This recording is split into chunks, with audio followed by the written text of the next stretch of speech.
go.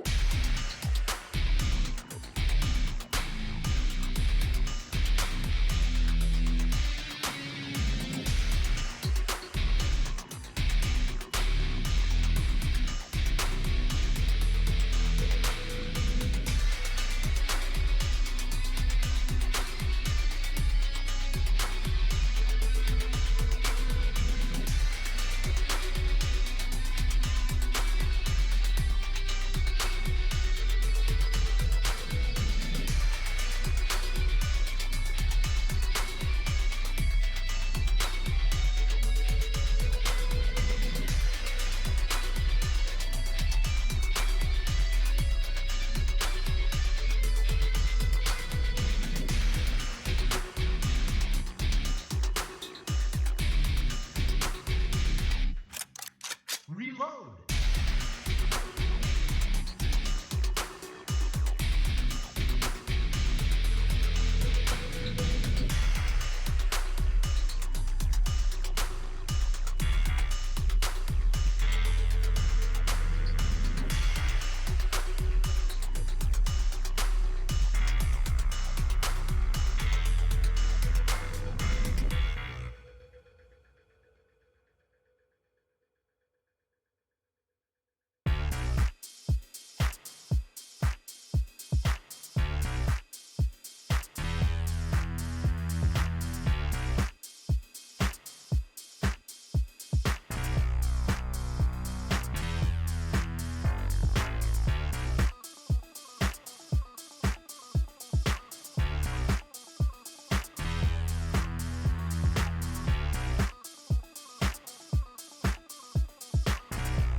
Hey, Arlex P. Yo, shut up, bitch.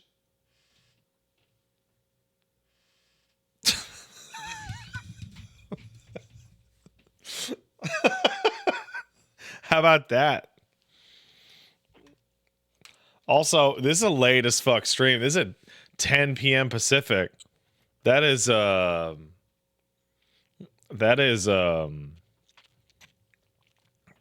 what do you call it? 1 a.m. Eastern. So somebody's like, many of you are actually like, what the fuck is Pat doing? And the answer is, the baby has just gone to sleep. Baby goes to sleep nearly invariably at 10 p.m. And I was gonna stay up and play video games and just fucking relax, right? So I might as well just relax here, right? and just play Hollow Knight and just fucking hang out. Though I do have something to talk to. I have something to talk to chat for 30 minutes about, guys. If you'll indulge me, that's okay. So, I've been thinking about that marathon presentation.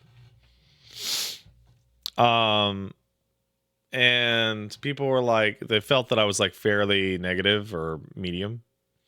And I want to make it super clear. Bungie sent me a package in the mail and like asked me very nicely to cover that event. And okay. But more than that, they were going to give away alpha codes for giveaway purposes only to people who were co-streaming the event. So if I was going to have any codes to give to you guys, which they are all gone now, I gave them all away, I had to co-stream the event. So I figured, why not? What I did not expect, and I haven't spoken about this until now, was that as Marathon is going to be a live service game, and it's going to be all about, the internet and players and customer service, all that stuff. Interacting with the community would be a big deal. So, when I went into the Bungie Discord, I noticed two things. One of which, very positive. They're working with a third-party company that I deal with quite often.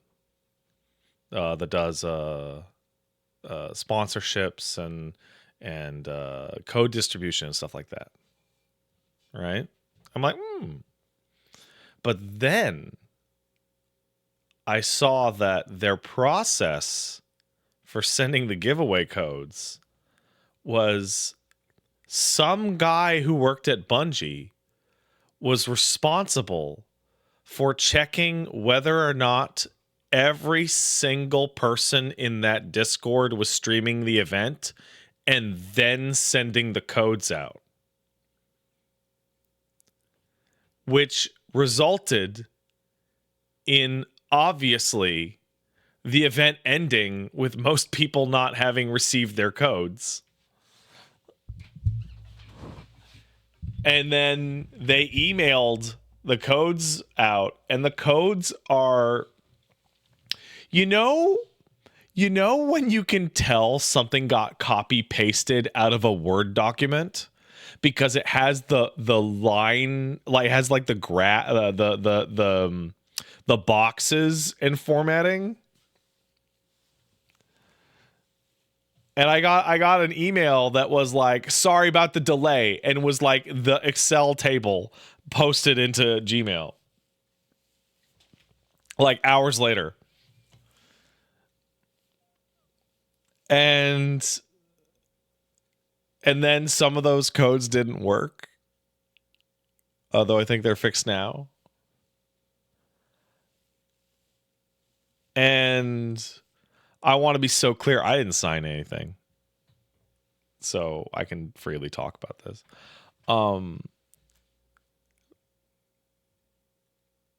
This is a really foreboding start.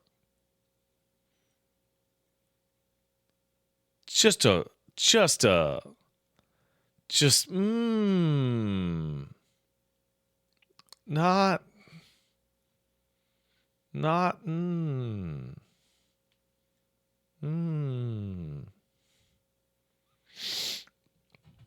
know. Did you see the skeet I tagged you in based on the thought you had during that stream? I don't know. Maybe not. I don't. Repeat it, please.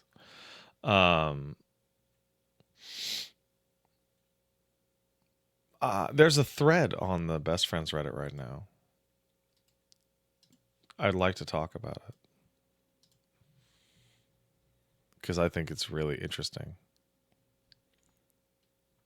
Oh, it's already been downvoted. The discourse around some upcoming games, especially regarding to specific studios like Bungie, is baffling. I skimmed through Pat's stream of the marathon reveal and saw a lot of people in the chat saying dumb shit. So here's to me making a thread about it to spark some discussion.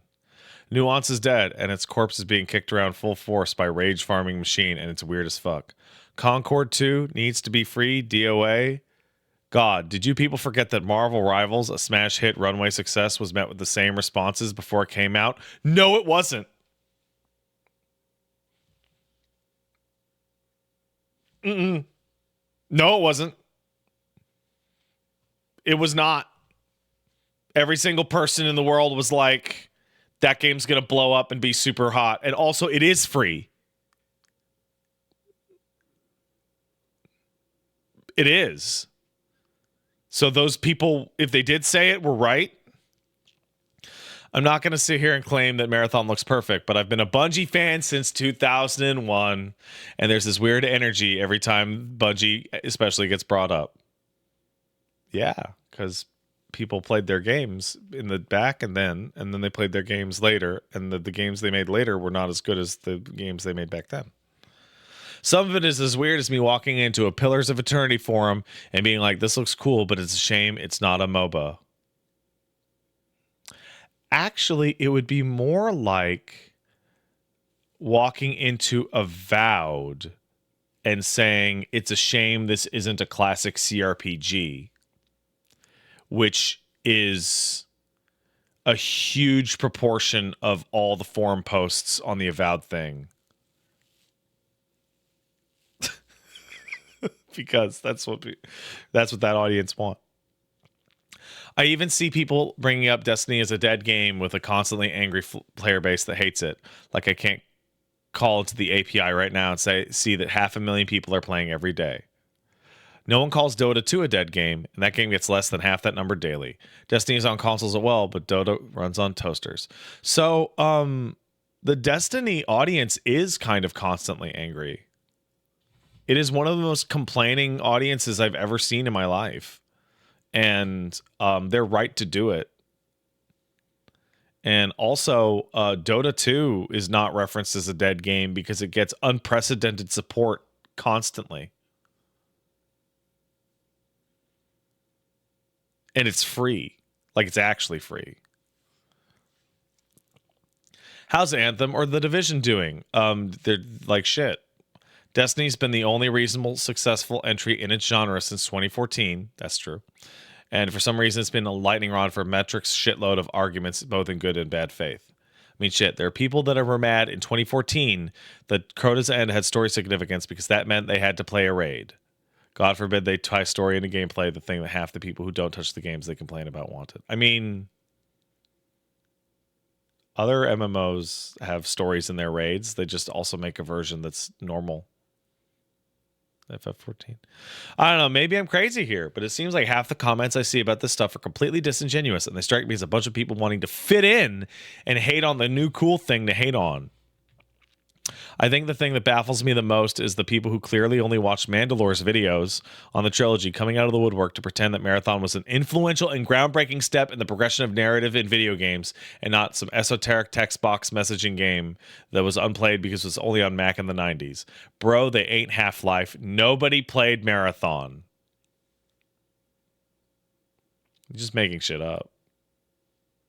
Also, it was a groundbreaking step in the creation of narrative because you went from Doom to Marathon. That was ridiculous. And I responded to this. It's like all of these different pieces are just Marathon is like, hey, are you guys interested? And people who go, not really. Like when people like people go, dead game to something like this because they're actually just saying, I don't want to play it.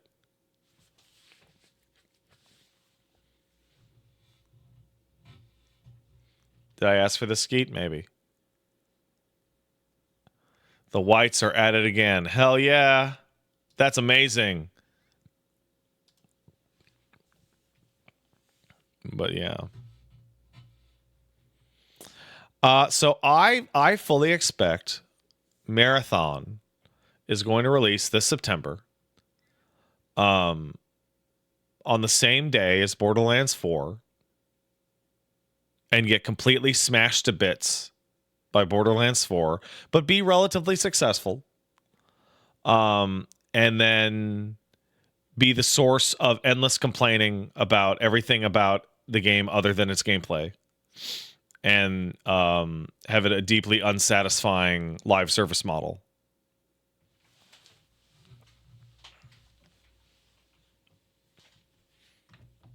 That's what Pat expects. Hey, do you want to play a multiplayer shooter with your friends? You can play Borderlands 4 or Marathon. Borderlands 3 is insanely cringe, but like there are 5 Borderlands games and they're all pretty good. Sorry, there are 6 Borderlands games and they're all actually all pretty good.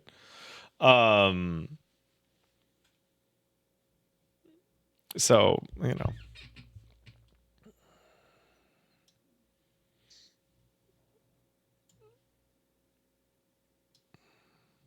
Teenage Wonderland's not good? Darn. Oh, well. Hey, hi, my name is Gage. Sub, thank you. Hey, it's time to listen to the angelic tones of Ginger Man and Bugs. Kiss, kiss, Pat. Thank you. Nocturne Reverie sub, thank you. Hope Peaches is getting better and sending you all lots of love. She's feeling a little better, thank you. Lots of love to see more Hollow Knight. Easily one of my favorite games of all time and the only game I've ever considered earnestly speedrunning. Oh, it's a good one. I was talking to Paige about it. She's like, is it really that good? I'm like, yes.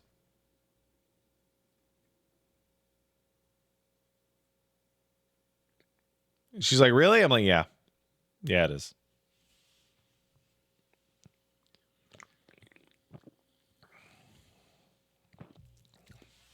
Yeah, absolutely. Placeholder kicked in sub about Hollow Knight years ago on sale, and man, I'm just not that good at platformers. So I'm excited to tune in and see what the rest of the game looks like. Oh, brother. Hollow Knight has some... Hollow Knight has 3 pillars. Exploration, fighting, and platforming.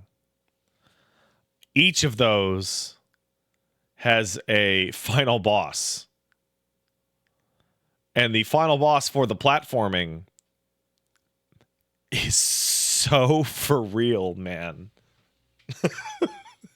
It is so for real.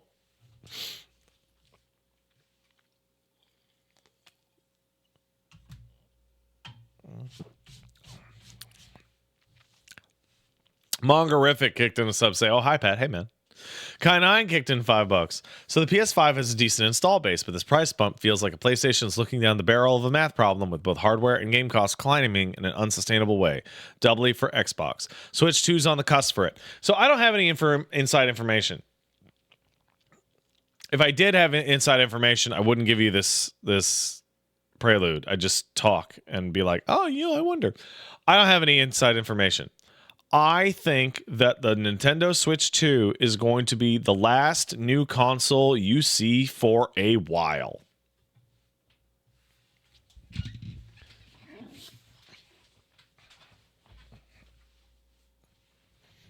I think that all this tariff nonsense and the economy and rare earth minerals and shit and Black Ops. Someone like Microsoft was going to make the most expensive box ever, which would have been like $800 to $1,000. Throw some increasing costs on that. That's like $1,200 to $1,400. That is a box for no one. That is a box for no one. For nobody. Absolute fucking nonsense. It's for shareholders. Shareholders wouldn't be very happy after that thing launched and the money. Evil John Cena sub. Hey, Pat, I finished Final Fantasy 1 Pixel Remaster last week, and we'll be starting Final Fantasy 2 soon. Any advice? the game came out in 87 or 88.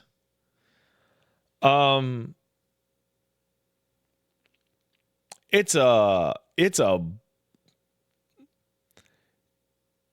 bold sequel. And it's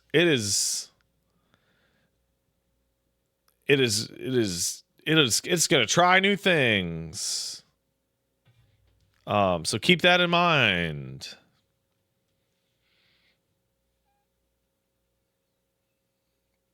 I don't like it. Kai9 kicked in $5. Thanks, man. Silk Song is going to be out this year with Virtua Fighter 6 and video games as a medium will end. But maybe we can wait till Dustbloods and Xenoblade Warriors come out. So, hey, I want to let's talk about Marathon again. But let's talk about something very different. So, you know how Marathon is a player versus environment game that trades on the existing Marathon name, and everyone's kind of like, if only there was a highly similar player versus environment game which traded on, if not the name, but the core aesthetics of an existing property, that people were willing to go, oh yeah, I bet it's really good, based entirely on who's making it. Because From Software is making it. And From Software has made nothing but hits since like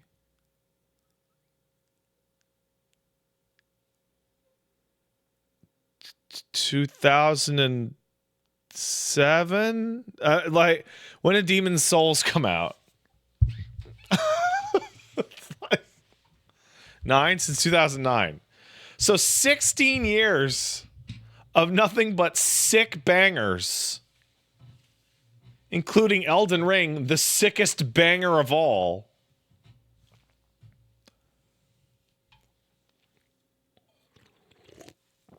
Trust. It's a thing. Kitsuo Tabaru subs has got nothing to say. Take my money. Okay. Dr. Dinkus says, I don't know if I'd call Demon's Souls a hit out of the gate. I'm not talking money-wise. I'm talking about quality. Demon's Souls won Game of the Year in 2009 from GameSpot. And let me tell you,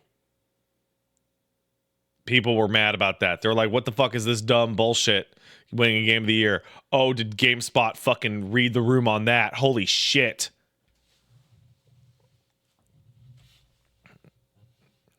Did they ever fucking nail it? Dead Asna is going to say something brave. Get ready. Here's the brave. Here's here it is. Do it. Be brave. Sekiro is the worst FromSoft game and it's still sub game of the year.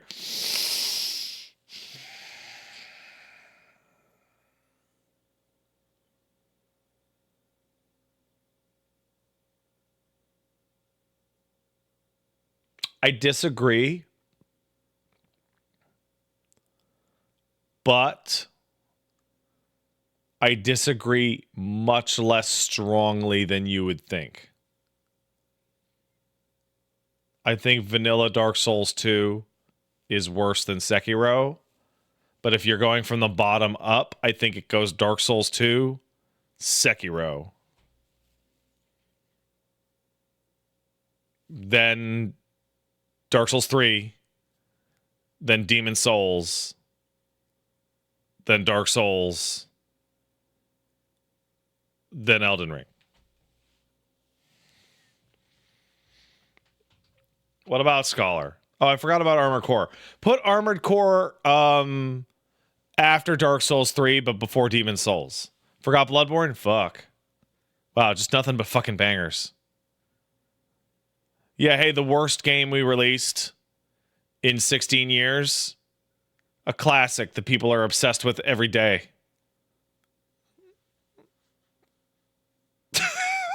Fuck.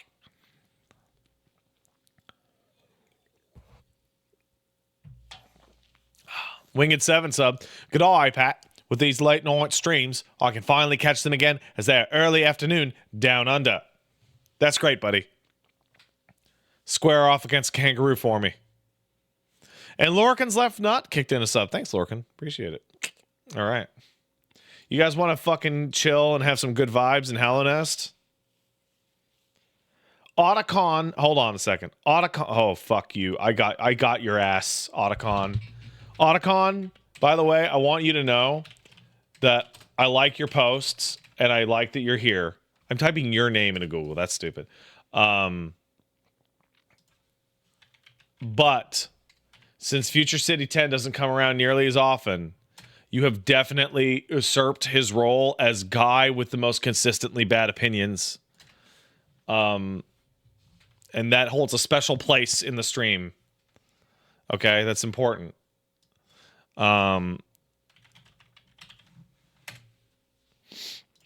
So let me hold on. You have a literal stand. See, look. So Otacon says, I would like a new Kingsfield game, please.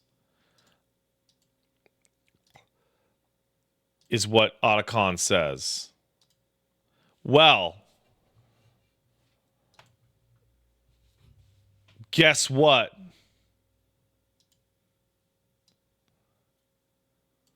Guess what, loser? It came out today.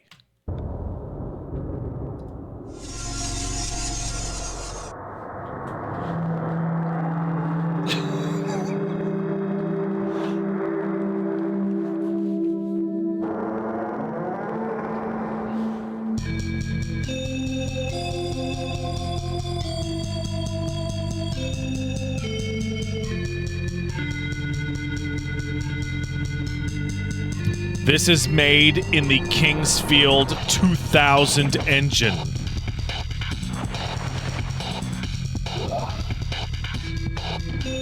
This is essentially Kingsfield 5.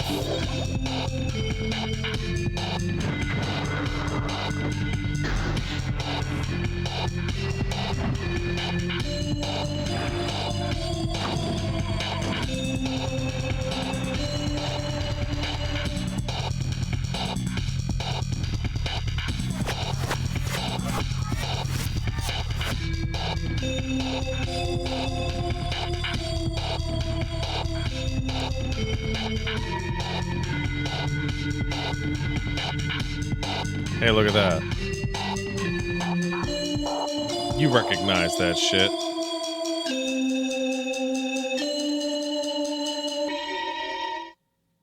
You know what that shit is. Add it to Steam. Yeah, by the way, it's free. I don't know if you knew that, but it's free. If you're like, how much does this cost? It costs nothing. It costs free 99.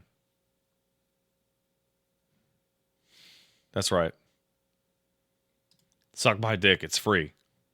All right, let's play some fucking Hollow Knight.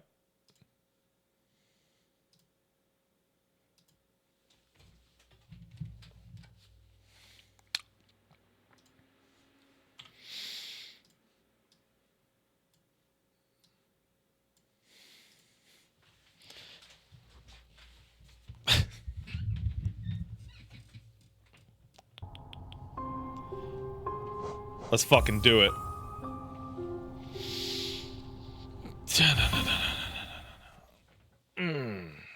Gotta rearrange my fucking balls.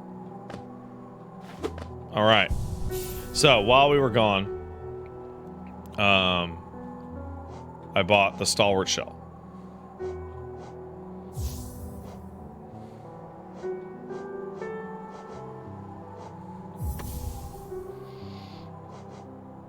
Builds resilience. That is all.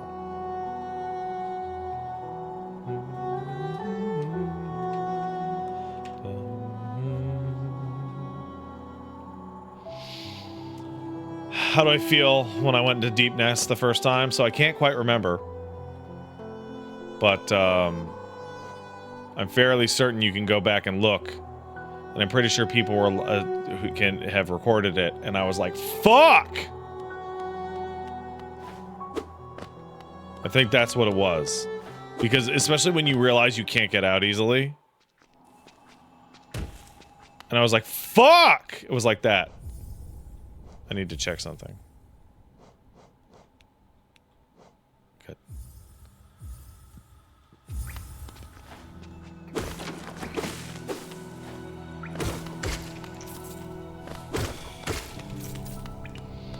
When's the podcast? It's Tuesday, bro. Unless Wooly, didn't tell me good. So, not this week. I'm still scheduling it, but it looks like next week we'll be having a guest on the show. He's got good vibes, so that'll be interesting. Hey, you want to hear something stupid? I just now figured out that I can tap R1 to shoot that. Wow, I'm an idiot.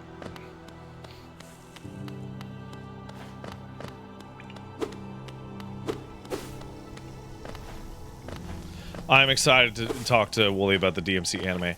It's also fascinating because we've got all this new information about Adi Shankar. And I don't want to delve too much into personal attacks because I don't think that's appropriate.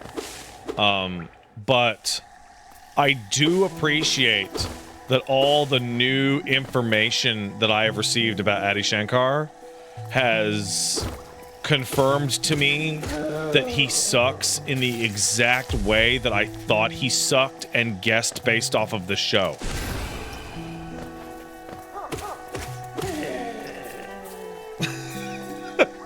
Right? Like, you know when you're like, man, I bet the guy who made this sucks in a highly specific way. And then other people are like, no, you don't know that. I'm like, I kind of do know that.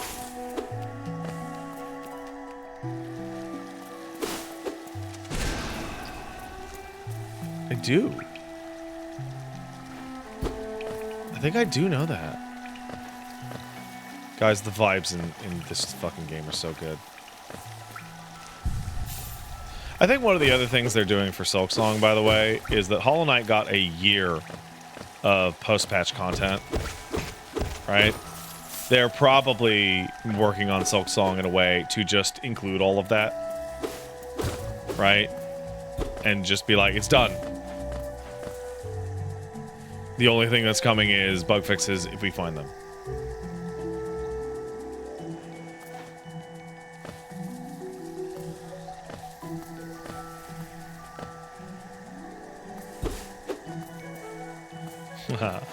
Because bugs. I get it.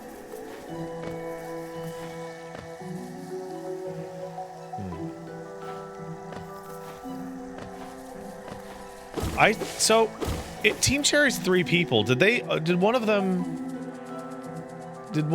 also do the music, or was that a third party person?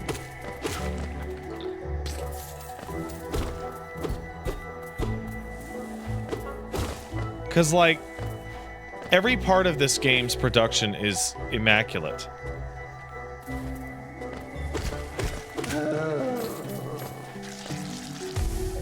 Music was Bear McCreary, the third person. Also, okay. Can I say that the name Bear McCreary is, like, the kind of guy that I'd want to, like, save me from an avalanche and then fuck my butt? His name is Bear McCreary? Are you serious?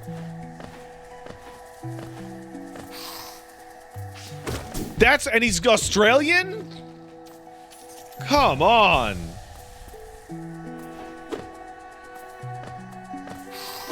That's how you get Cloud pregnant. Hey, hold on. I'm mixing my metaphors here.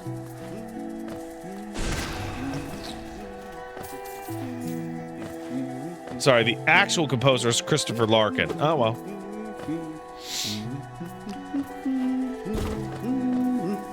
Oh, hey, Cornifer. Ran into another traveler. I tried to call out to her as she dashed past, but barely glanced. Not an appreciator of maps like you, obviously.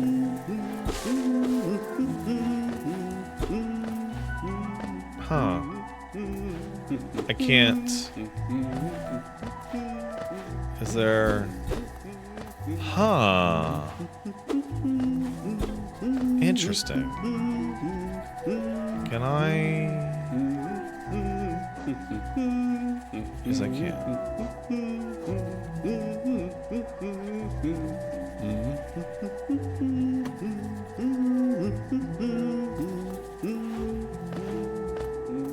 That is something I cannot reach.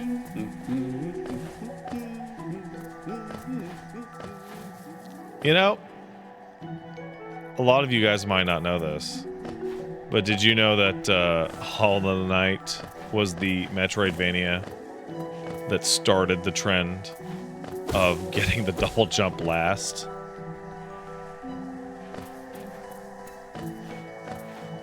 It is astonishing how late you get the double jump in Hollow Knight.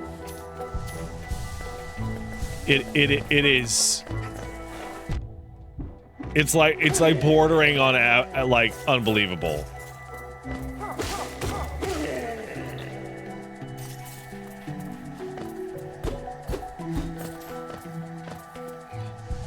Like, you're like 28 hours in, and then you bust down like 4 secret walls and fight a super boss. And then you're like, double jump.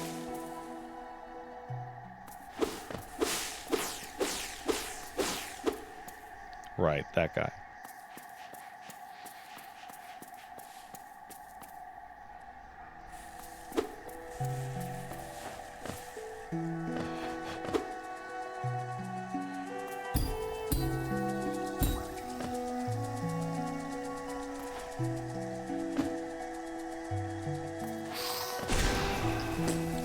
Fuck.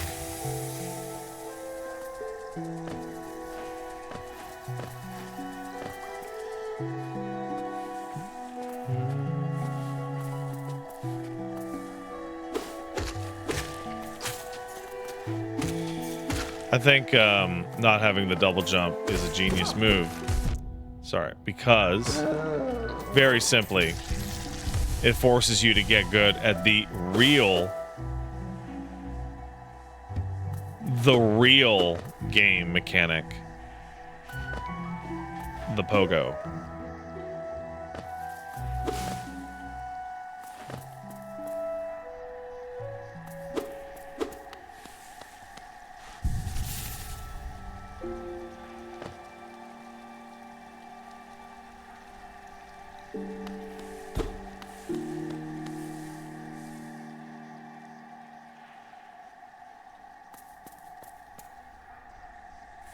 Am I still going to stream the other embargoed games? Yeah, that's going to be tomorrow.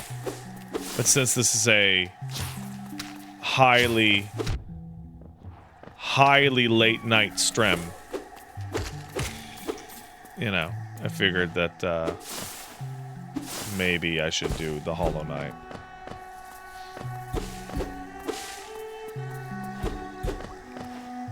It's highly late night.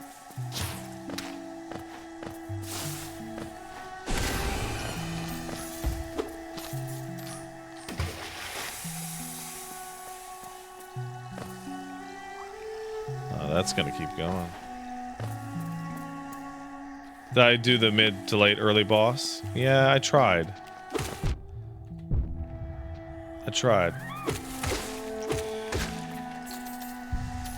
Man, getting like magic and health just purely as a result of doing your attacks. Good shit.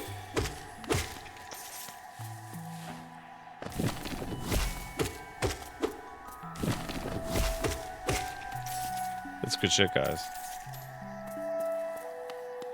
Hello. What do we have here? I see.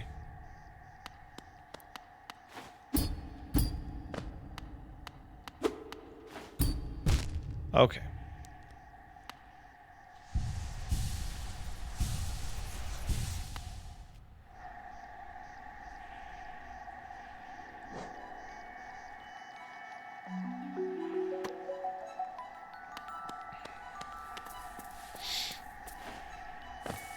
Leaving that till later.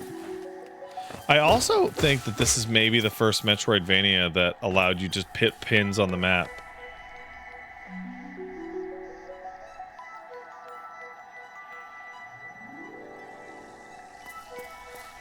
And that's a cool feature.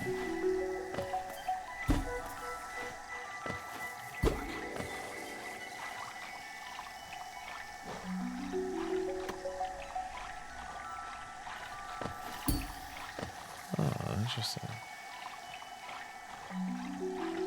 Am I going to do a clear obscure video on the channel?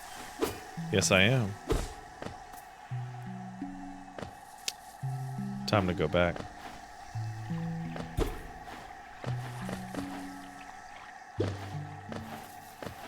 Time to go back. Fuck! It's impossible.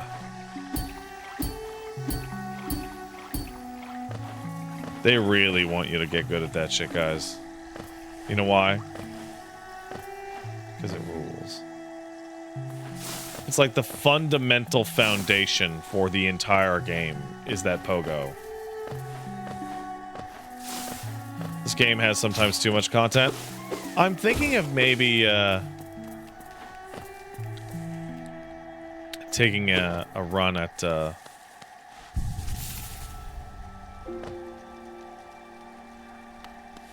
God Home.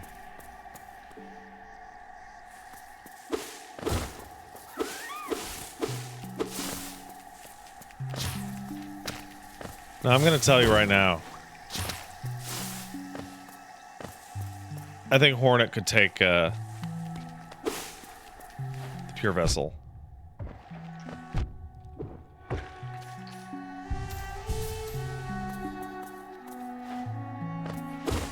You know why?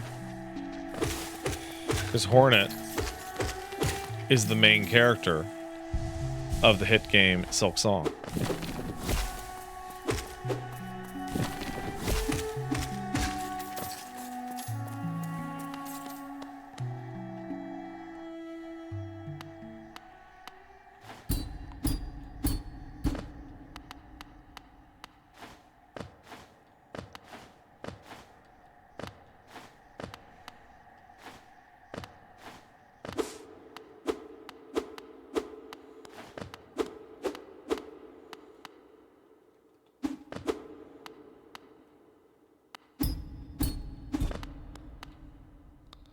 Face carved from stone, huh? Oh! Okay, I'm not gonna... no. No. We'll come back later.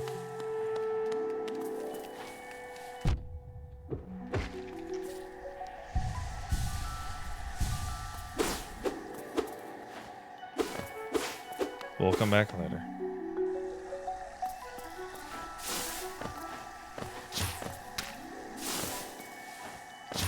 That's stupid that it restarts you from the beginning. No, it's not. It's called challenge. Yeah, no, Hornet does definitely get owned in the very beginning of the Skong. She goes to a new location, a new kingdom that's not Hallownest. Then she gets fucking owned. And she's like, whoa, this place is crazy. And it's an area specifically, this is important, not infected by the radiance.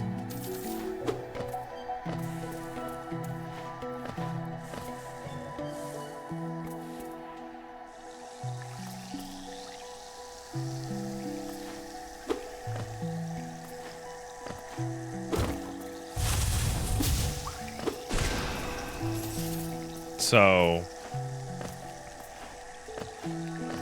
you know.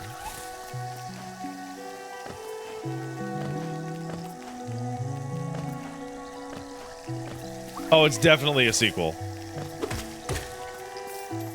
Because in this game, I don't think Hornet has ever left Hallownest.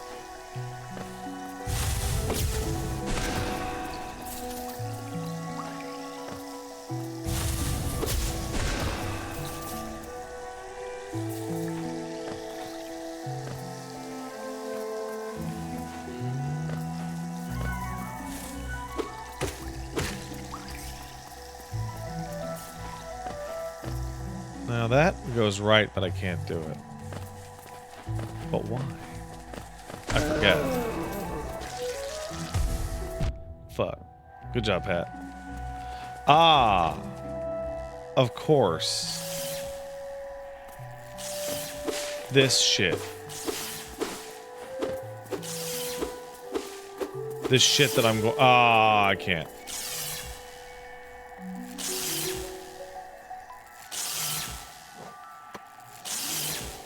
Can't be done.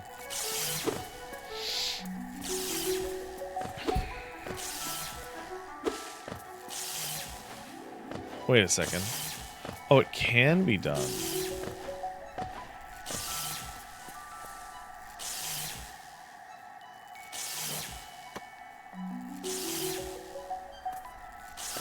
It can't be done.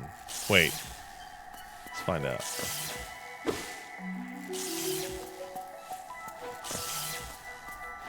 No, it can't be done.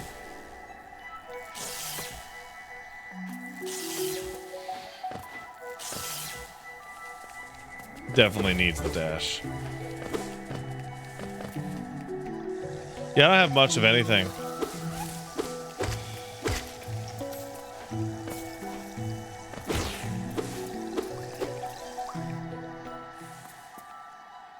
Hey, girl.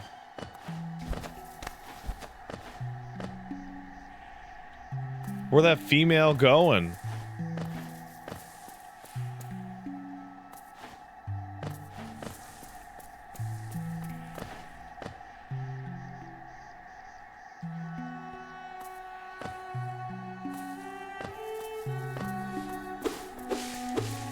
She shopping? Yeah, that's true.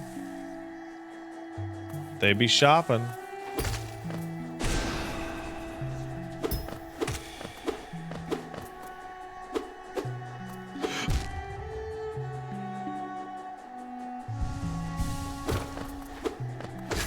Hey.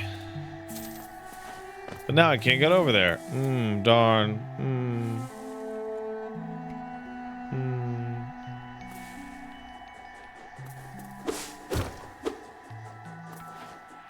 Yes. Okay, well, this is currently impassable then.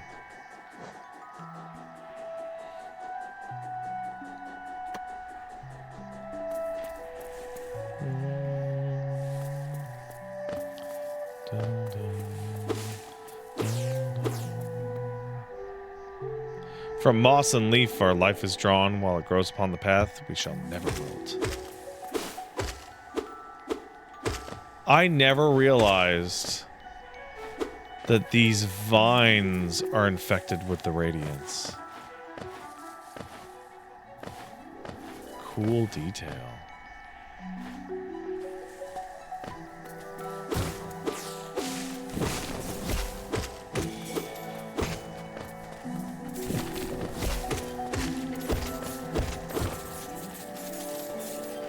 Yeah, they bleed orange.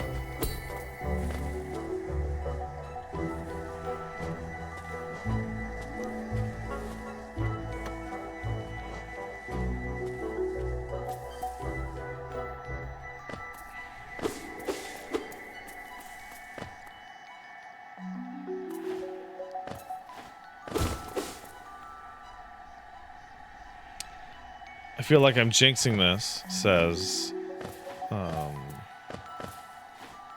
Hair Squared. I can't wait to do an HK lore recap when it's out. Oh, that'd be nice. I'm sure that Mossbag has some, like, mega video ready.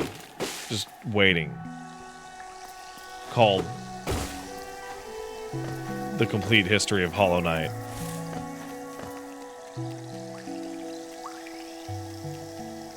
You know.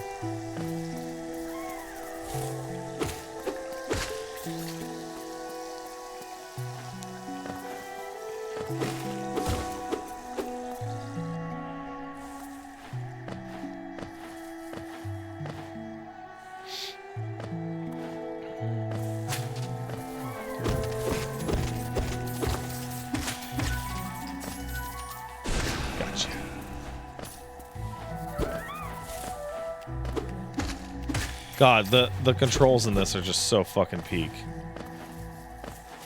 Like, they just feel perfect all the time. The inertia, the height, the level of uppies you get on any particular bounce. The fall speed, like, it's just so fucking good. Like,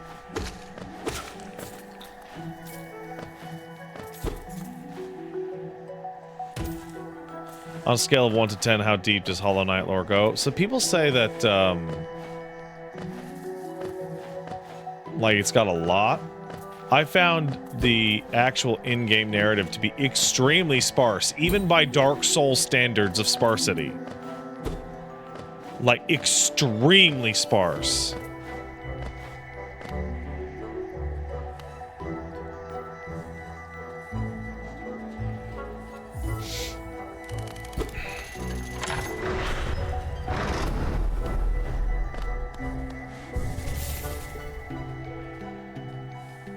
There's one thing that is extraordinarily clear if you beat the Path of Pain. But only if.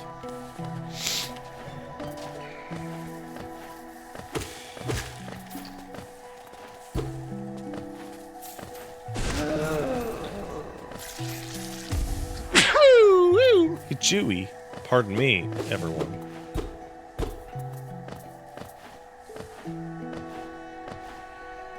Like, the single most important thing in the game is hidden behind what I believe to be its hardest challenge. And I think that's cool.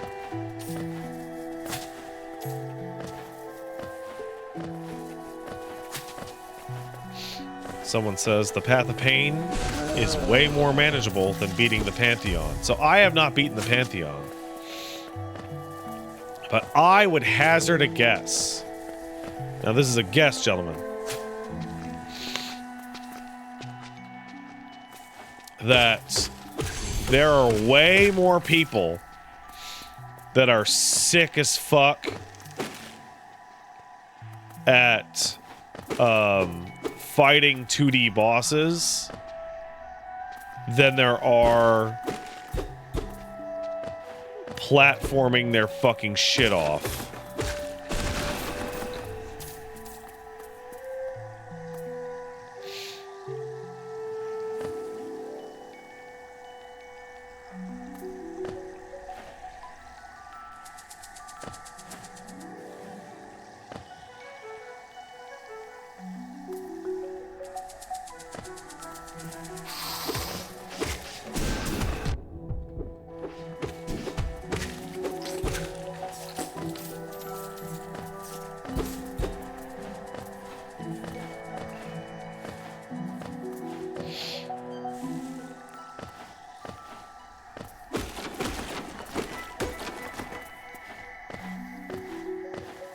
And I'm definitely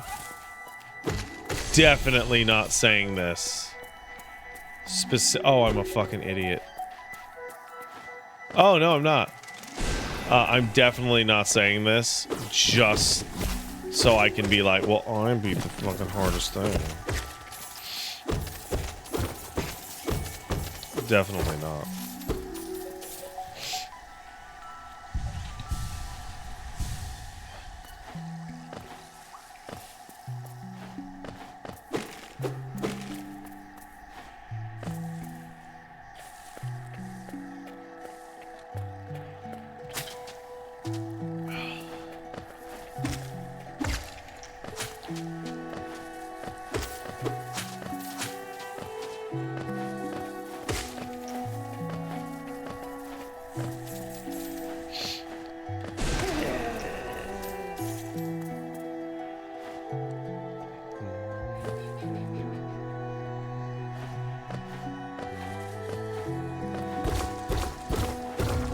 You know, I don't know how, but I found this in my own playthrough before this one.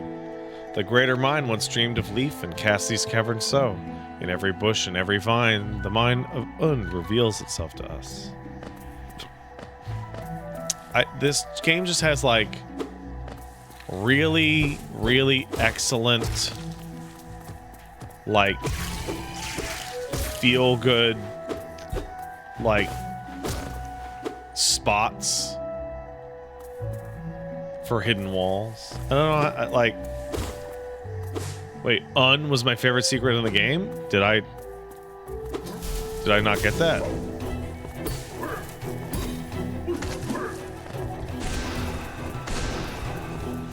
I don't remember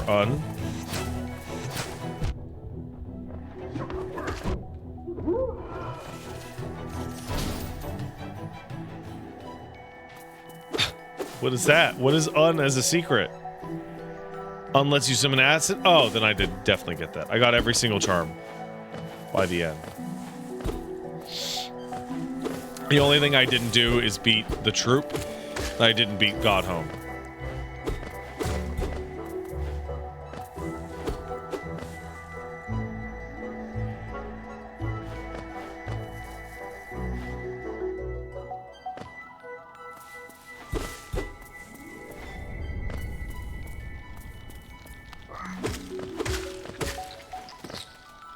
Man, I love the areas, the transition spots. Like, they clearly learned from Dark Souls that just the light green filter to dark blue filter, just like that. And you can dramatically change the tone and vibe of an environment, even though the background detail doesn't actually change all that much.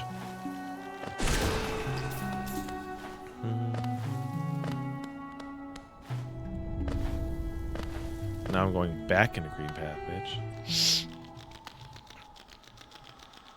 I don't have a map for this area.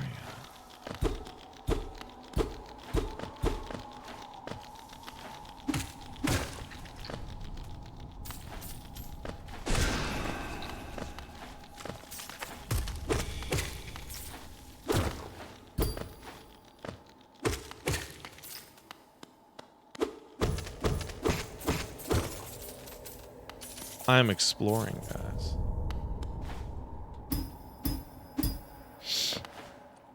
I don't know if you can tell, but I'm exploring.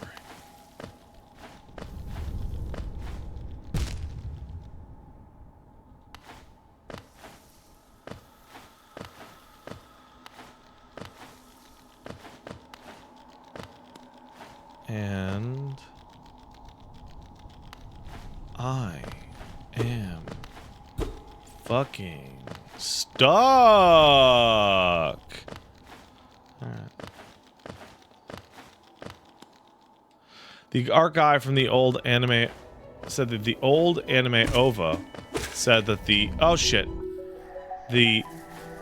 Angel's Egg was a big inspiration.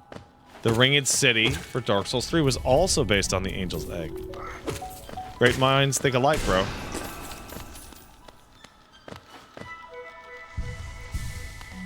Angel's Egg made no damn sense. So Thirsty Grunt, I would highly suggest that if you find a piece of work that is evocative and makes you feel a certain way, but you can't quite place it, I would highly suggest that you stop thinking so critically about it plot-wise and start thinking about it in terms of emotional continuity. Not about this is why this person did this and this is how that happened and that's how they knew. Just like how you're meant to feel from scene to scene and line to line. And if you have trouble figuring out what I mean by that, watch literally anything David Lynch has ever made.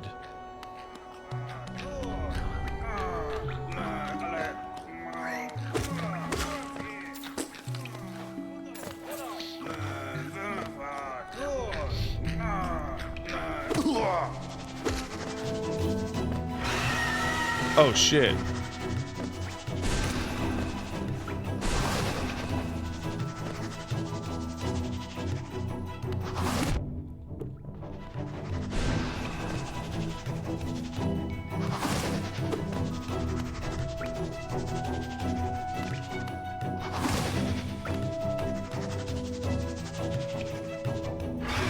Oh, you got me.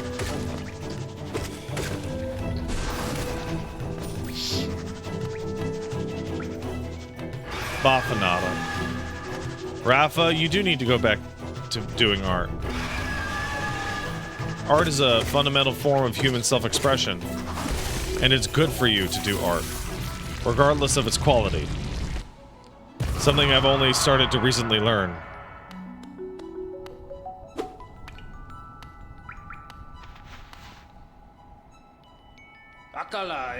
So what do you think you're doing? You dare to come between me and my prey? Is it a habit of yours to scurry about getting in the way and causing bother? Know this, Kerr. I'm Zote the Mighty, great knight of great renown. Cross me again, you'll find out why they call me my weapon the Life Ender. What are you still bothering me for? I'm a knight. I'm not interested in your childish games. I need my rest. Be gone, lest I draw my nail. Right. Honestly, letting Zote die is way better for Pantheon because they skip the Grey Prince Zote Knight fights in the boss rushes. Yeah, but I like Zote.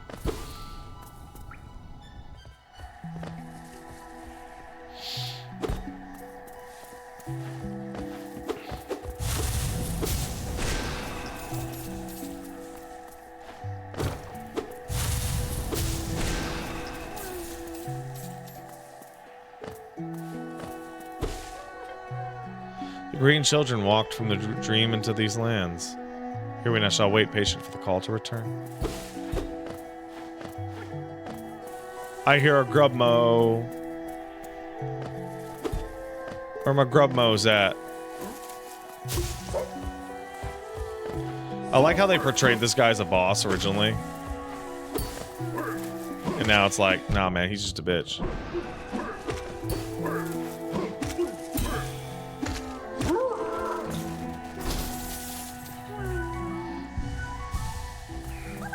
The original purpose for AI in a philosophizing context back in the day and machine automation was to free up time for the average worker instead of using his labor for the pursuit of sustenance, to instead use that pursuit of labor in order to enrich his life and the life of his comrades. In a way that basically meant making art and taking leisure and spending time with family. And because we've allowed the managerial class power over our lives, specifically because of the nature of management and the lack of creation, they have said, well, why would we work towards our own betterment of our lack of skill? We should just use automation to do the things that we can't do. Like, basically the people making the robot have no interest in art because they're incapable of expressing themselves in a non-narcissistic way.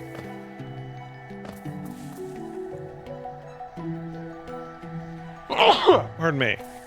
It's an entire class of people that don't make anything. And like, I'm talking about this, I'm no fucking artist. I'm just a piece of shit.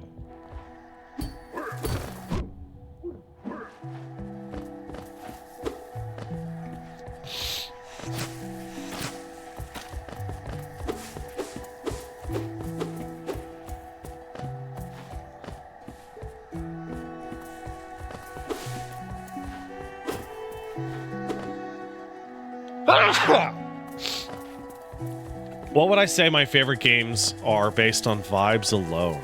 What a good question. Pardon me. Hollow Knight, every game that From Software has made.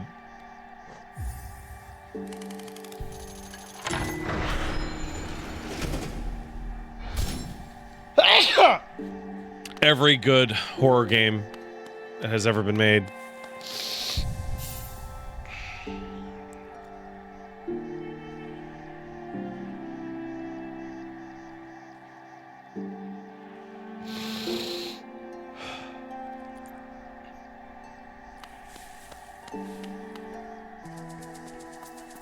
Sorry, every recent From Software game.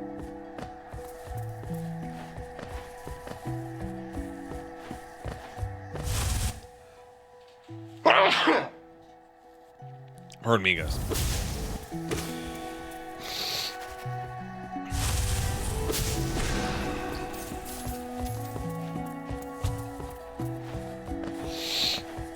Yeah, the personas. There's a lot. Vibes are important.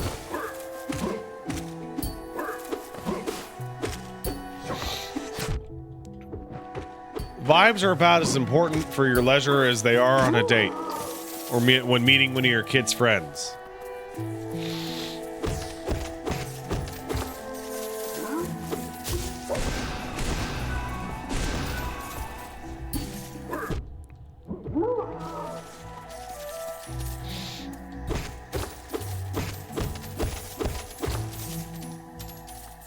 Vibes, the word replacing aesthetics, has been something. Well, it's faster.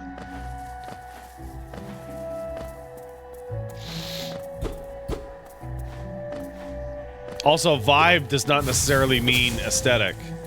Aesthetic is like a purely, I mean, it's not objective. Aesthetic is style, right? Vibe is also like emotional and social.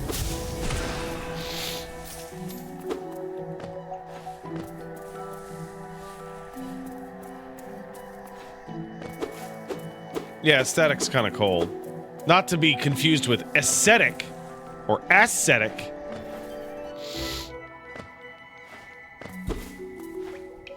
It's a whole different thing.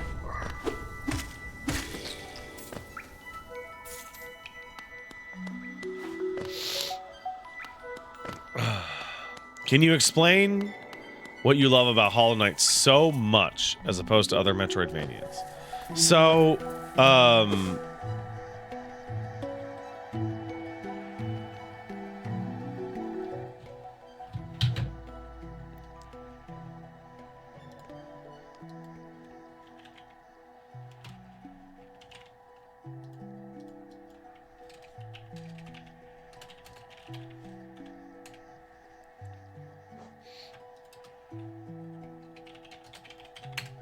yes.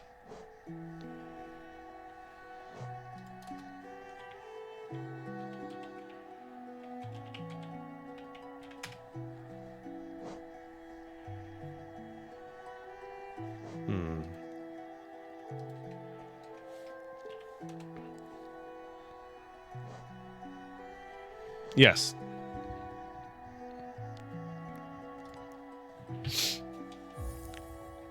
But it's better for somebody else to explain it to you.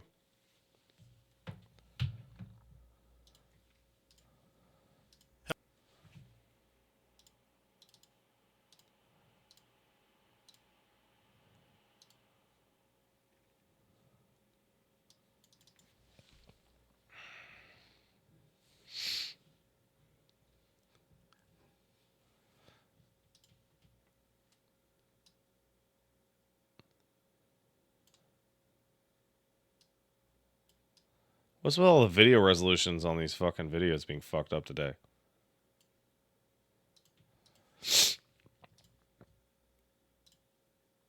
Hello, everyone. Today's episode of Tasteful Understated Nerd Rage is a very special It's by Mr. episode. B-Tongue. In it, I'll be reviewing Dark Souls, a game made by From Software and released in fall of 2011. As is customary for me, I'll spend the first part of the video rambling on and on about unrelated stuff before finally getting around to actually saying anything about the game itself.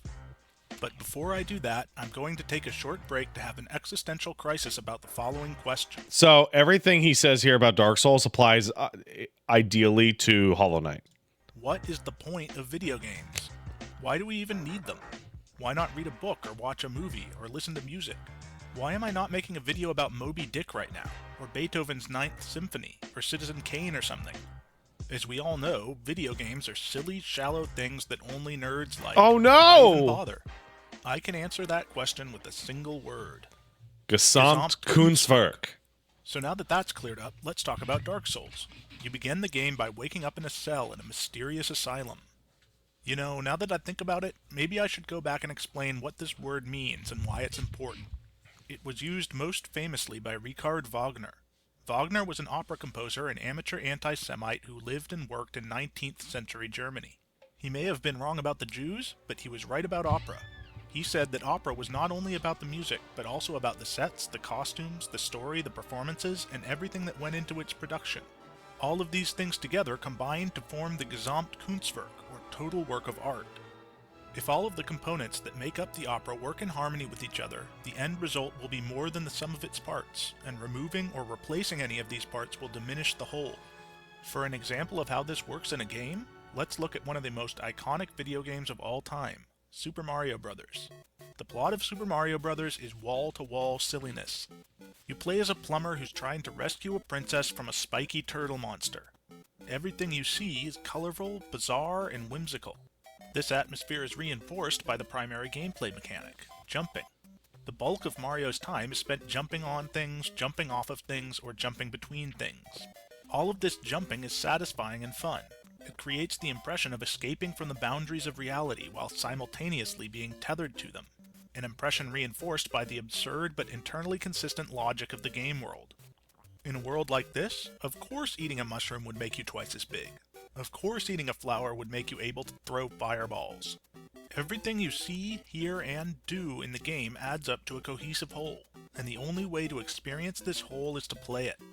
Words alone can't describe it, because words are only one medium, and this is a multimedia experience. It's an interactive multimedia experience. It's a Gesamtkunstwerk. It's a goddamn video game, and there's a reason people like it. So now, can we talk about Dark Souls? Yes. The reason I went through that whole song and dance is that explaining what makes Dark Souls good can't be done by listing its various qualities piecemeal. Instead, I want to try and illustrate how each individual component harmonizes with the others to produce a cohesive whole. The most common thing you hear about the game is how hard it is, how it's full of enemies that will kill you in one hit, how it doesn't hold your hand the way most games do, and how you'll die over and over and over and over and over again while you're playing it. If you're like me, you probably thought this was a strange selling point for a game to have. Who would want to play something like that? Who would voluntarily seek out a frustrating, profanity-shouting, controller-throwing experience to eat up their limited free time? First, know that the game's difficulty is exaggerated by most people. It is harder than most games, yes, but not punishingly so. At least not in most cases. Fucking basilisks. Second, the difficulty serves a thematic purpose. The world of Dark Souls is not cruel. Instead, I would describe it as indifferent. Whenever you die, and you will die, the camera usually lingers on your corpse for a few seconds afterwards, long enough to see whatever enemy killed you lose interest and go back to whatever they were doing before. The world of Dark Souls bears you no malice. You don't merit its malice. You're not important enough. This is a departure from most games, where the player is presumed to be the most important person around. Not here. Here, you're just another doomed soul trying to stay alive for as long as possible in a dying world. Well, what do we have here? You must be a new arrival. Let me guess. Fate of the undead, right? Well, you're not the first. But there's no salvation here. You'd have done better to rot in the undead asylum. But too late now. The dialogue and visuals reinforce the gameplay. The stark and simple art style makes the game unsettling in a way that demons and gargoyles and thunderstorms could never be. The mood that pervades everything else in the game is reflected in the story, or maybe it would be better to call it the mythology. The opening cinematics shows us the stakes of our task. Thus began the Age of Fire.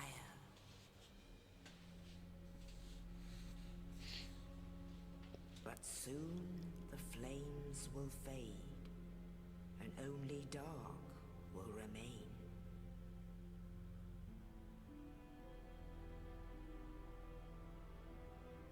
Even now, there are only embers.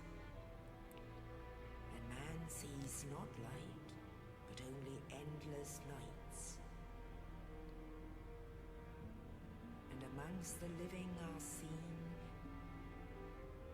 carriers of the accursed dark side.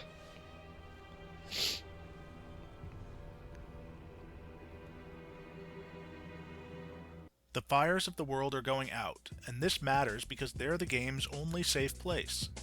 They're where you can rest and recover, and they're the only thing in the entire world that's there to accommodate the player. It's no coincidence that the item used to strengthen and sustain them is called humanity, and I doubt that the shape of that item is a coincidence either. Playing the game gives the impression of fighting for the spark of human agency against the majesty and indifference of nature.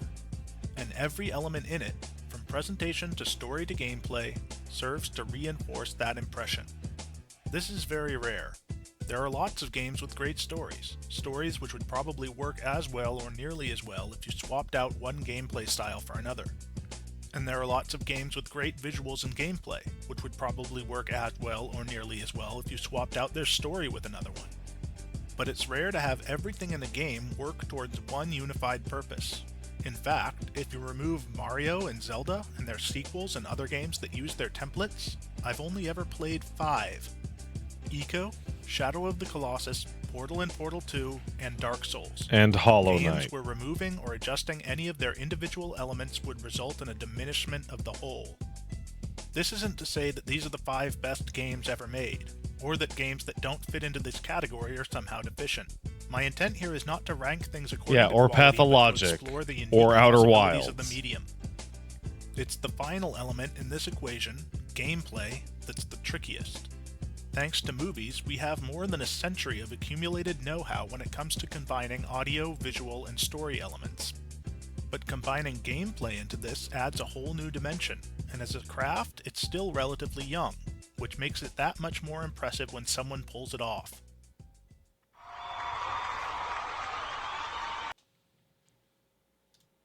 So yeah, that's what stands out to me about Hollow Knight above the others.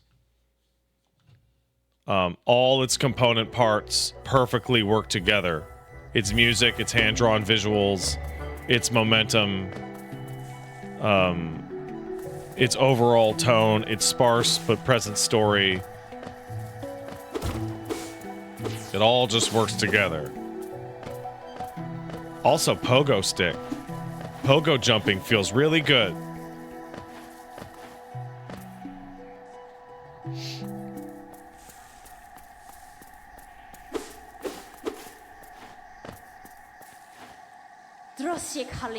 Come no closer, ghost. Seen you creeping through the undergrowth, stalking me. This old kingdom, terrible things awaken. I can smell it in the air. Man, she's so cool! I know what you are. I know what you try to do, and I can't allow it.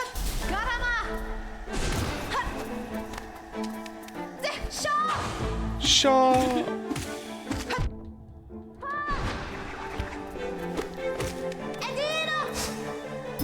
We're gonna get that move, dude.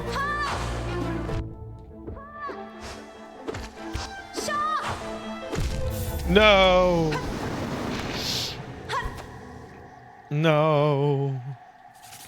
She beat me up, guys. She beat my pussy up. Captain Marvelous says, so this is your Virgil? Yeah. Imagine if Devil May Cry 3 came out and was the first game. And then they were like, what if we made a fucking sequel and it was called Virgil Song? And you just fucking nut.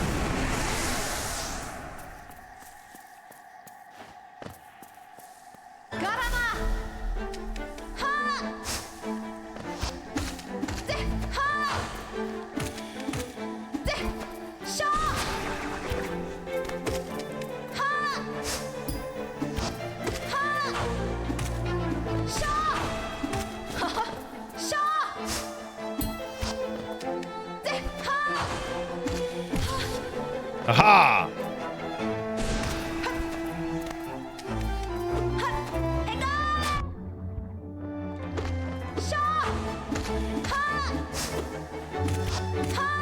Pogo!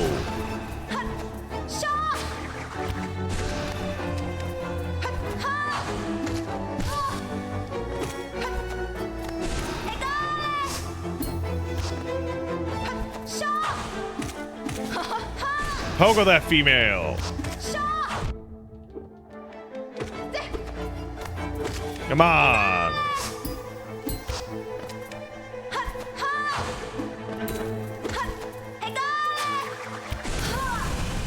Got him!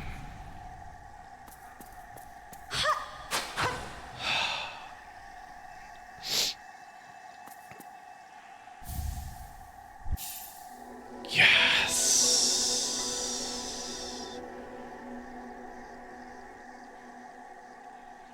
You know, I never put it together that the first movement upgrade you get is all in white. And it's from the moths.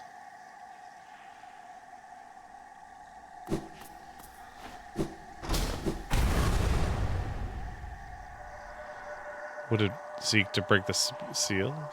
They cannot be undone. They must be undone. Let sleep, little shadow. Return to your darkness. Allow us our peace. Oh, hey, guys.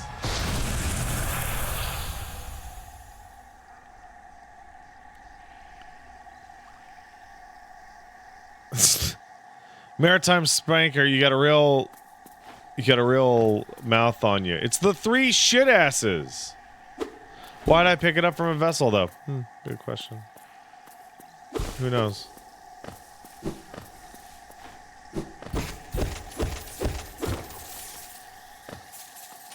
Ah, the shit asses of yore. Truly. Papa! When will the shit asses come and see us again? Just wait, little child. You too can grow. I feel like you're looking at like Aaron and the recon squad coming back. Hey, the shit asses are back.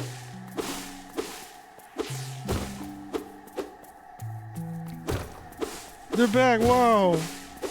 Do you think the shit asses were able to beat the Titans? Oh, I don't know. Oh, fuck.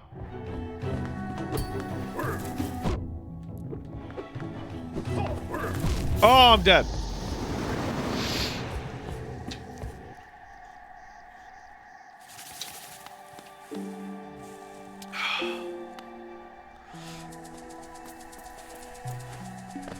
Yeah, the reveal from the Path of Pain is pretty incredible.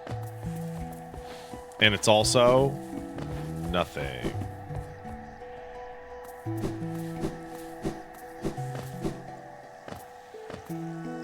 It's wild how nothing it is. But also, oh shit.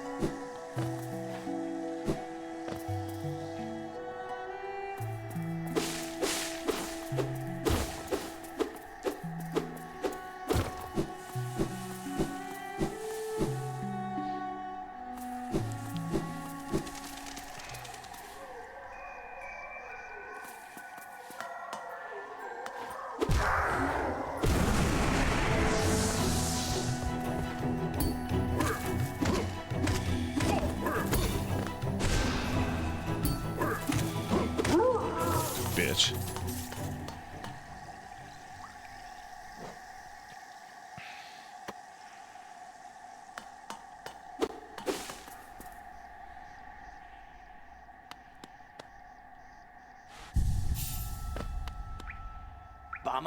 Oh, hey there. Seems we both tread far from the path.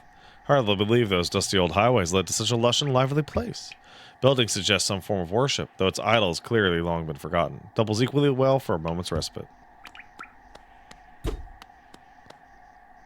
Saw a strange fellow out there. Seemed quite taken by the lake. Planned to offer greetings, though figured I'd tend to my nail on the chance our meeting goes poorly.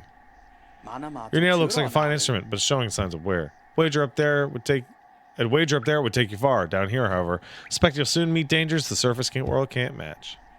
Hallownest is perfect for vigilant explorers like us. So tense and thrilling. In the spice, you're either alert or dead. Alright, bye, man. I love you.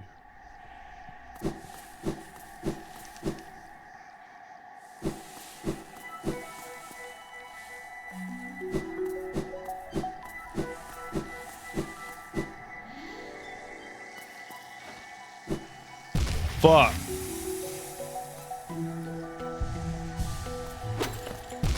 Fuck! Gravity, dude. Can you believe I beat the Path of Pain? Isn't that just ridiculous? Isn't that just silly?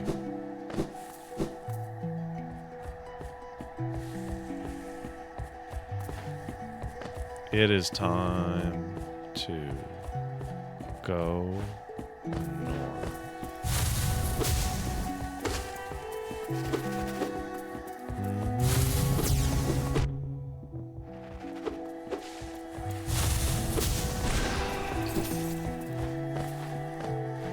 Path of Pain doesn't have acidic paths. Oh, it has something else, though.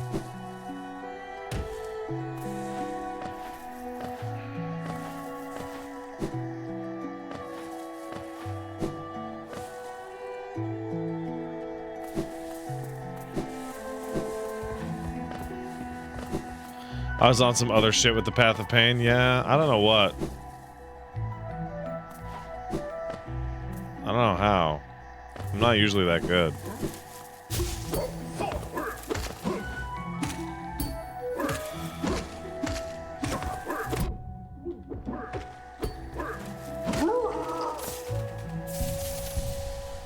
I kind of fell into a trance. Hey man, I'll take it.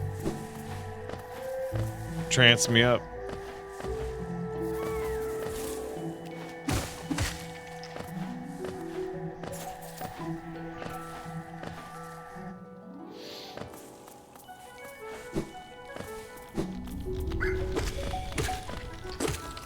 Oh, did I Zidane?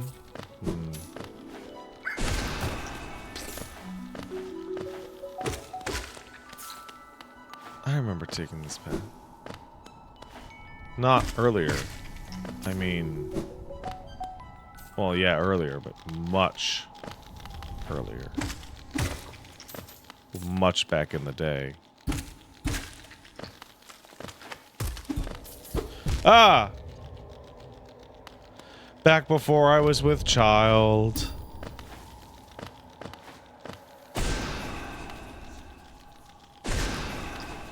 Long time ago that was.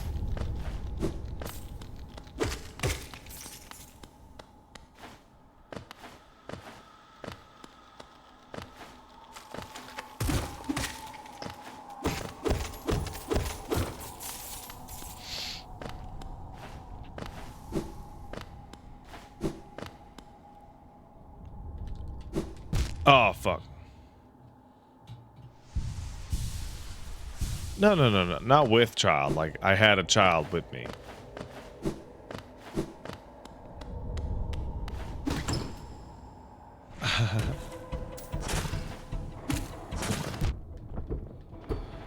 I just realized what that is. Do you guys know what that is? That is a fucking preview of the Path of Pain.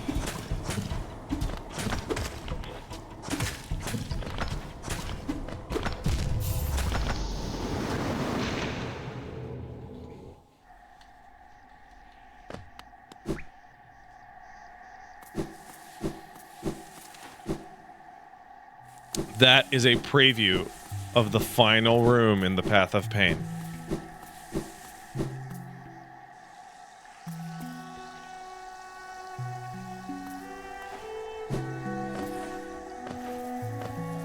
The part that makes you swear and go, ah!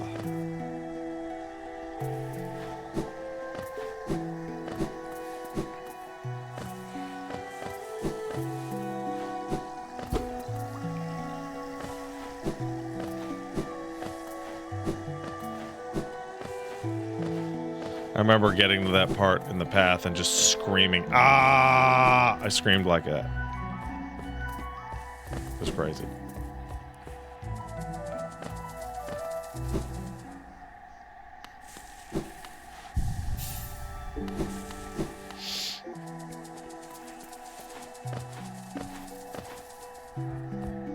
One of the other things about Hollow Knight that really stands out is that because of its nature as a platformer, and literally all of the bosses require you to use platforming, it means that the trip back to a boss is of value in its own right, just so that you can get more of the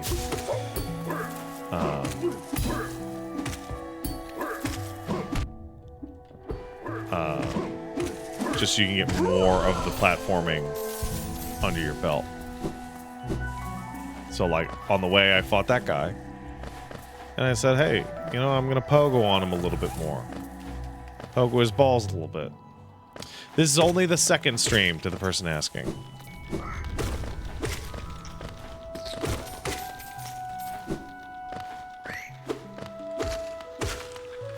Only the second one.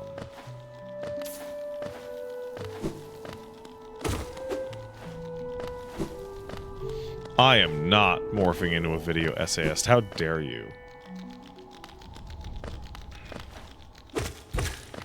How dare you?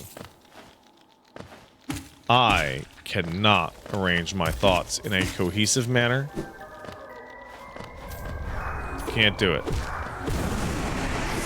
I can talk endlessly, but write them down? No, sir. Paige is the writer in this family.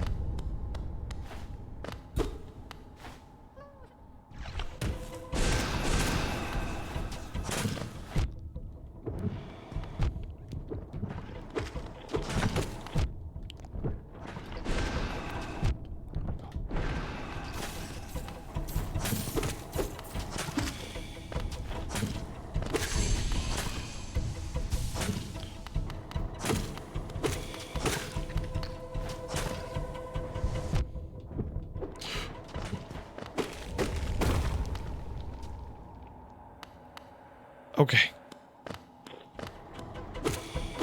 We take that. Oh!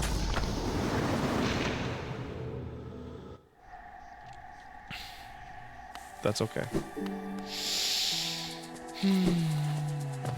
Now he's morphing into, great question, we're gonna watch this video essayist who says what I agree with. I mean, I had that whole thought out in my mind. It was much faster for me to go find that video than it would have been to make the point myself and speak it with my own words.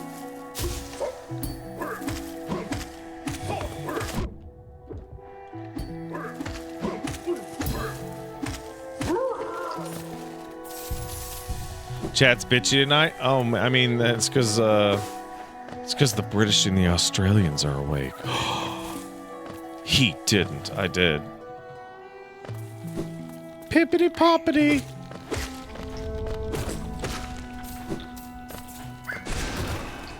Bippity boopity.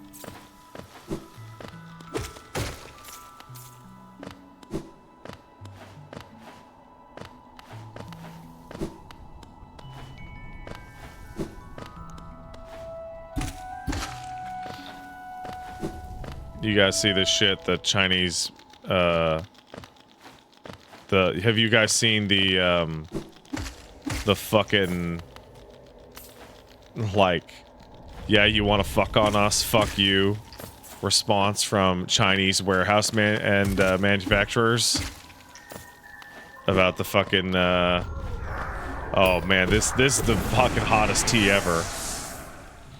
Bunch of bitches out in the fucking China factories being like, hey sluts, hey Westerners, you know that fucking $28,000 Birkin bag? You know, we stitched that shit together with like $650 worth of bullshit, then we ship it to Italy so they can stitch on made in Italy. and it's like a 99% markup for the logo, you idiots, buy Chinese. And it's like, wow. Wow, I gotta respect that shit.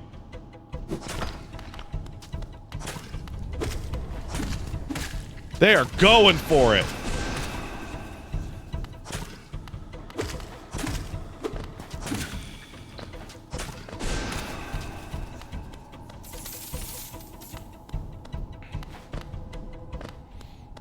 Oh wow, look at all this bullshit.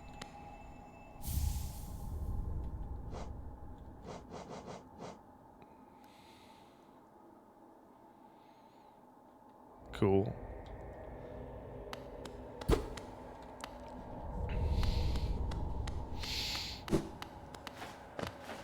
Huh. Can I get there from somewhere else?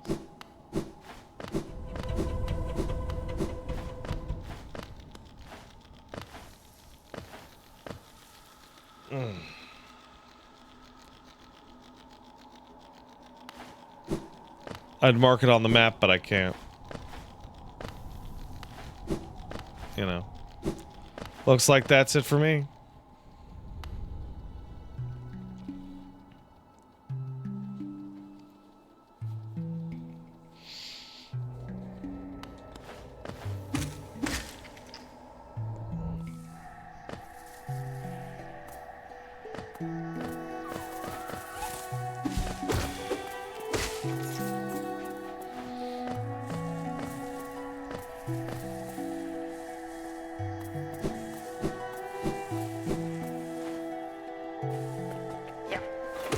Hey.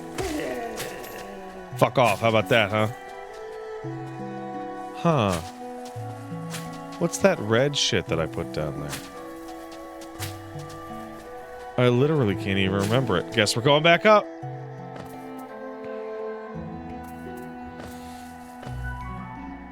Nude Snake, I know that the obvious discussion of politics has been relaxed both on my chat and in the subreddit, and I assume to a degree in Woolie's chat. But I think theorizing about... No, don't say sorry. Hold on. Stop. Just stop apologizing. I think theorizing about the causes of our current political situations is kind of pointless. I think that the how and the what are much more important than the why.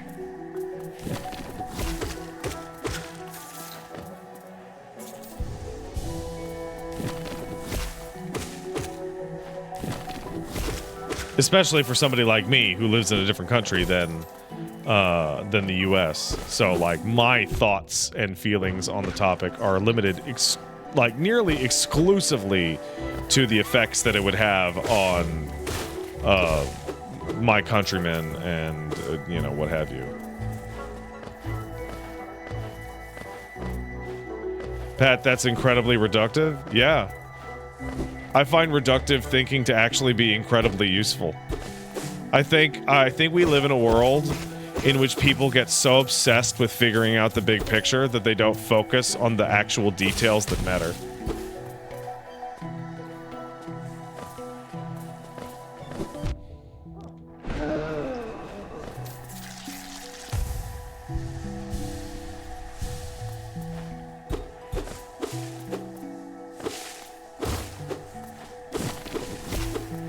I think we live in a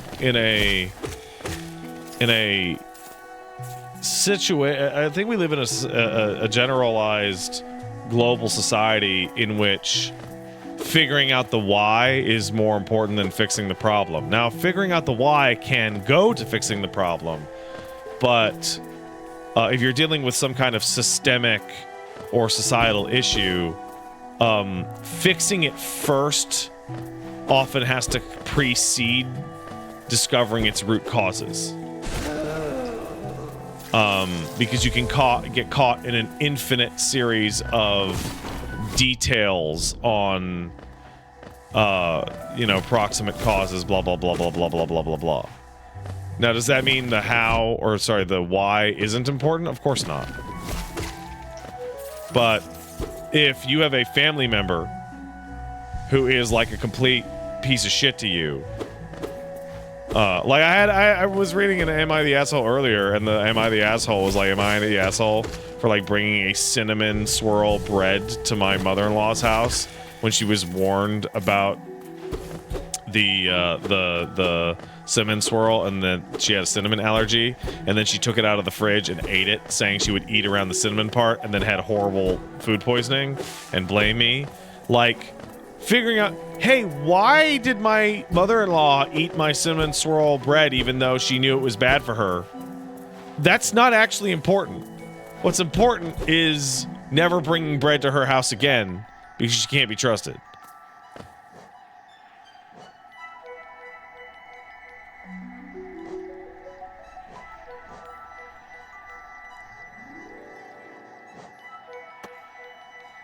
And also, describing, like, my method of thinking as, like, reductive. Like, bro, I'm playing Hollow Knight at fucking 11:36 p.m. What level of philosophical discourse are you fucking expecting out of me?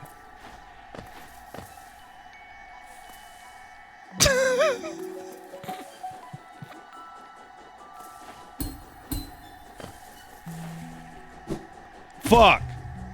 Okay, that shit is busted.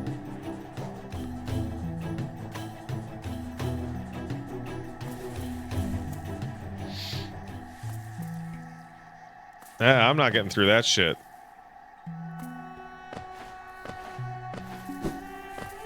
Pogo your ass off? Dude, you can't pogo off that shit. You can't bobbity boopy the pogo. Yeah, I've stopped playing Blueprints, by the way. I've hit some extremely serious walls in that game that I do not have the time or inclination to fight my way to solving.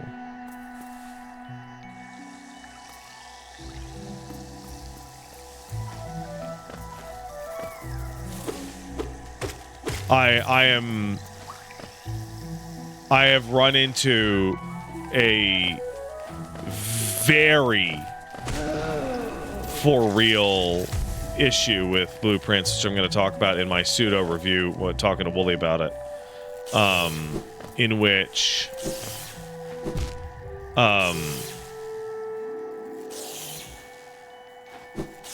Blueprints, oh, this sucks, has a core issue, which is that the RNG can massively fuck you.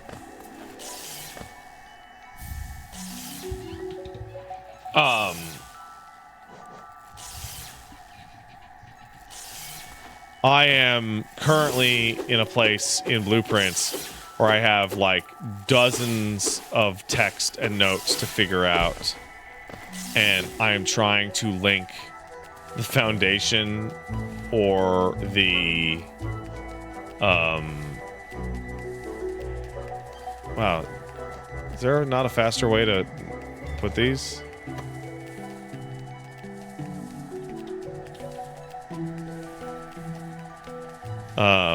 I have to link the foundation or the lab to the boiler room, and I fucking can't. I can't fucking get the two goddamn places to spawn next to each other. I can't even get the boiler room to fucking spawn.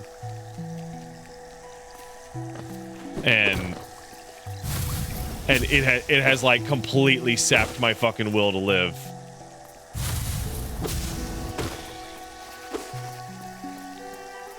And someone in the chat says, I found that most of that shit is optional. And that's probably true. The problem is, until you solve any particular puzzle, you have no idea if it's optional or not. And that can be really, really frustrating. I finally, for example, last night, got the car keys to open up the trunk of the car, expecting to find a secret or a letter, and I found like a currency. I found an upgrade token. and I was like, oh. Yeah, I opened the car door as well, yeah.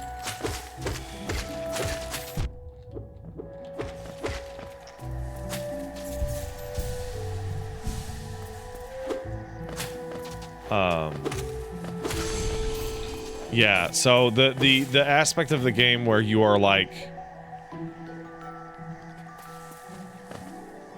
getting violently dick blocked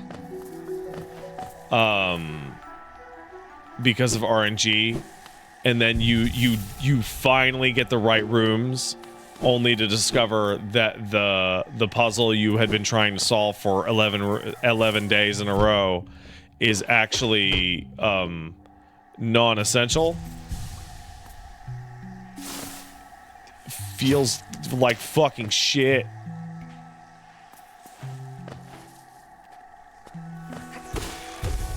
Like, it feels really fucking bad.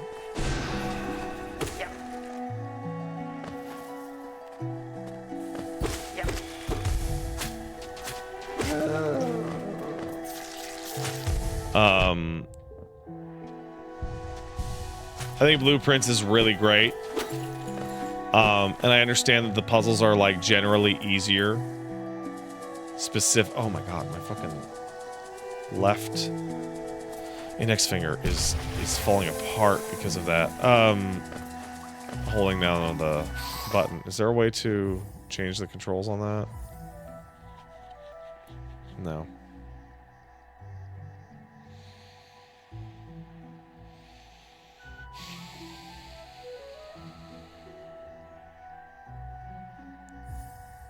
Wait a minute.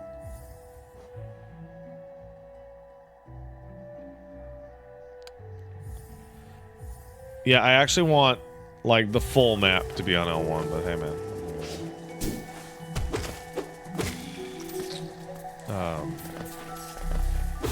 It's like, do I still think Blueprints is, like, kind of genius? Yes. Do I think that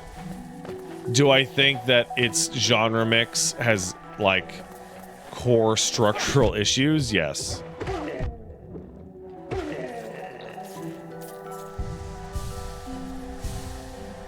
Oh, you can double tap. Well. Ha ha ha ha ha.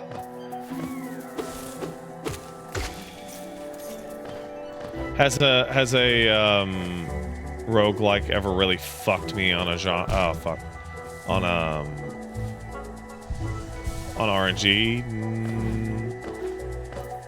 I know that there's people who have like serious issues with Enter the Gungeons RNG. And I actually strongly disagree.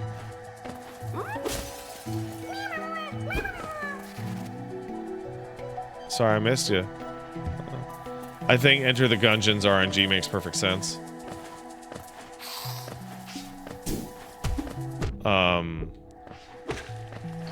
The long and short of it is that in Gungeon, if you get a bunch of really good guns, those guns get weighted down on future pulls.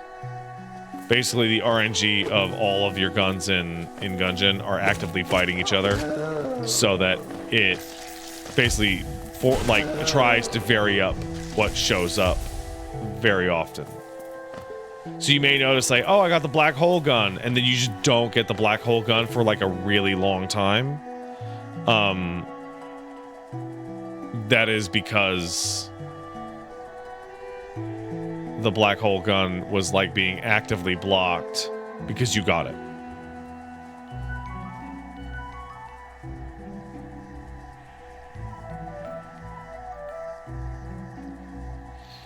And as a result, you get tons and tons and tons and tons and tons of guns. But it tries to incentivize you to use different shit and tries to vary it up. Personally, I understand and am fine with that design decision. Some people hate that shit like crazy. Essentially, it's weighted rolls versus true random. Hades 2 will be nuts. Hey, I'm gonna tell you right now. super late night streams when Hades 2 comes out, comes out, will be Hades. Because I'm not allowed to play Hades in the house.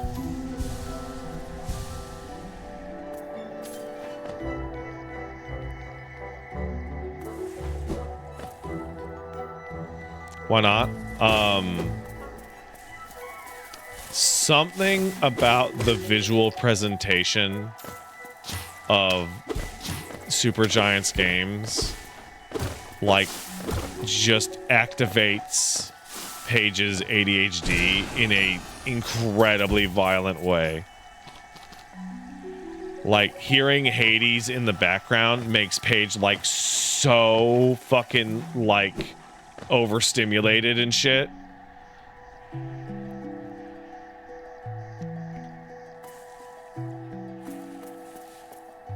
And it's Supergiant in general. Like, she also, I was playing, what was it? Not Transistor. I was playing Bastion.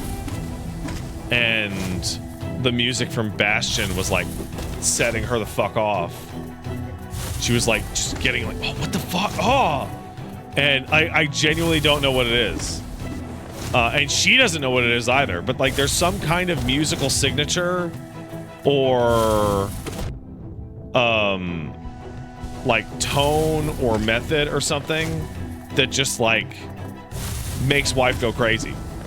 On top of that,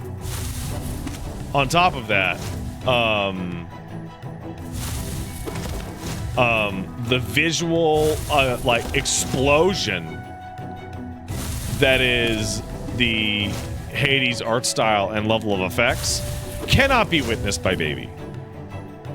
Would destroy Baby. Dopamine receptors ruined.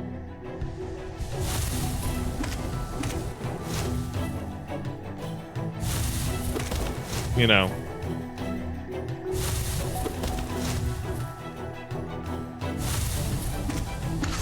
Yeah.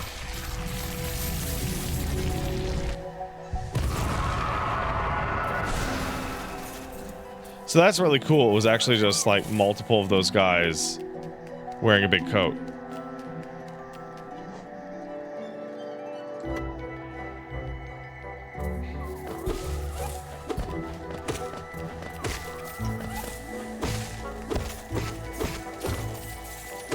Yeah, as a result, Hades is banned from the household. Therefore, y'all will have to suffer and play the Hades with me. Sorry, guys.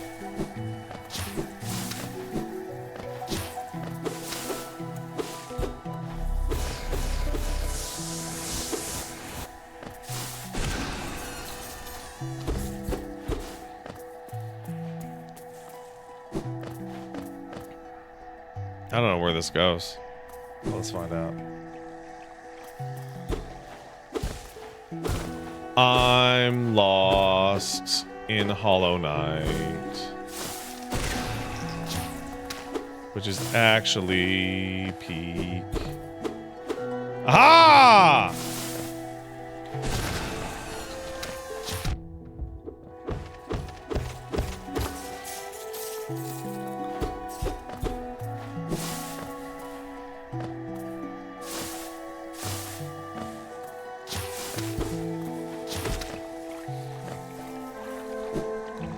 Fuck.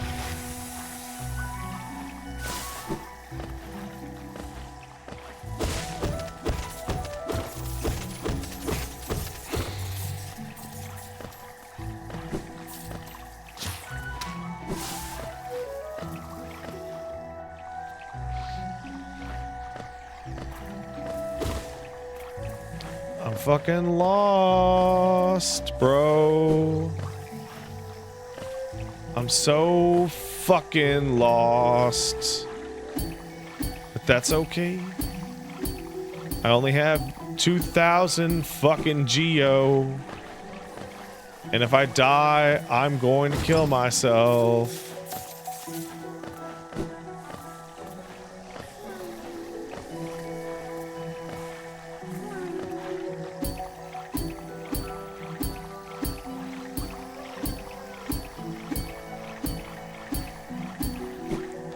Suicidal ideation is the disassociative coping mechanism of a generation that has had nothing but once-in-a-lifetime disasters.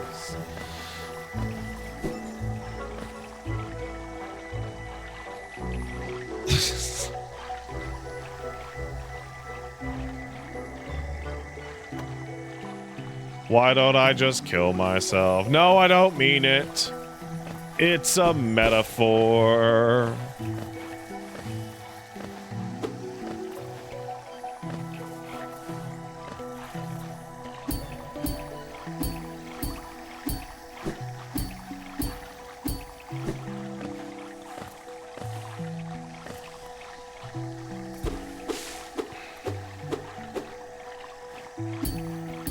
You think the first half of the 20th century was way worse? So you're completely right. However, you're forgetting that the first half of the 20th century was marked by insane shifts of fortune.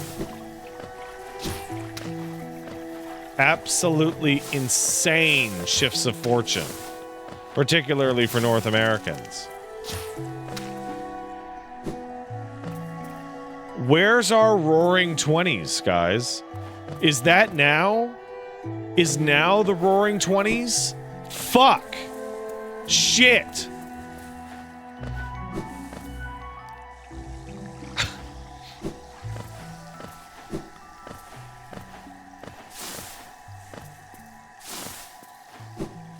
I think it's absolutely insane that... And I'm going to say something controversial. Are you ready to hear something really brave?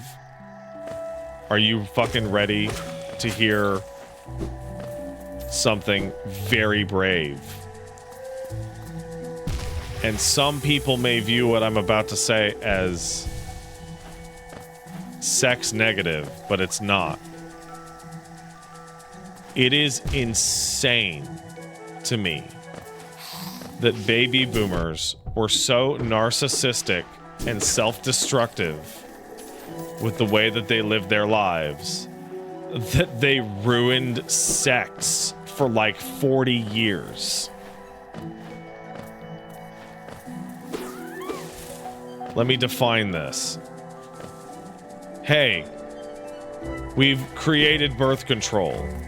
Instead of using birth control for its stated purpose, such as making sex a safer activity for everyone and giving women autonomy over their lives, you know what we should do?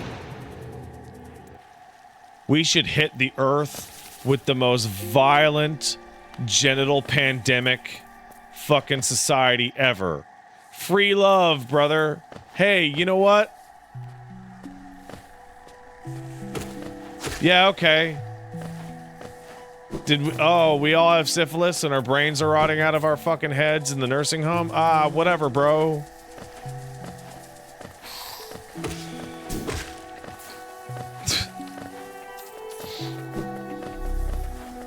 Hey, now that we're older and the era of the key party is over, let's demonize our children for acting more appropriately than we did when we were their age. Because we feel guilty about all that shit we did.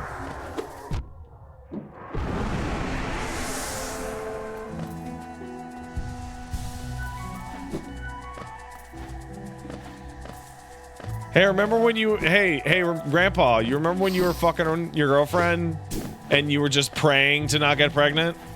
And you were doing it anyway? How about you just shit all over your fucking teenage granddaughter who got birth control? So you can just yell at her. Even though, Grandpa, you were a big old fucking slut.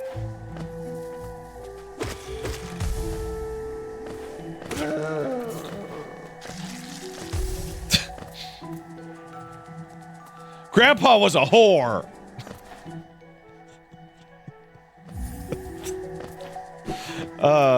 Hey, bud. Hey, Faye. How did that summon her?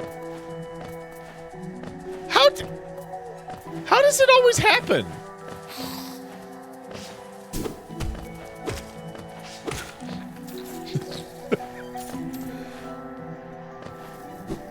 fucking hilarious.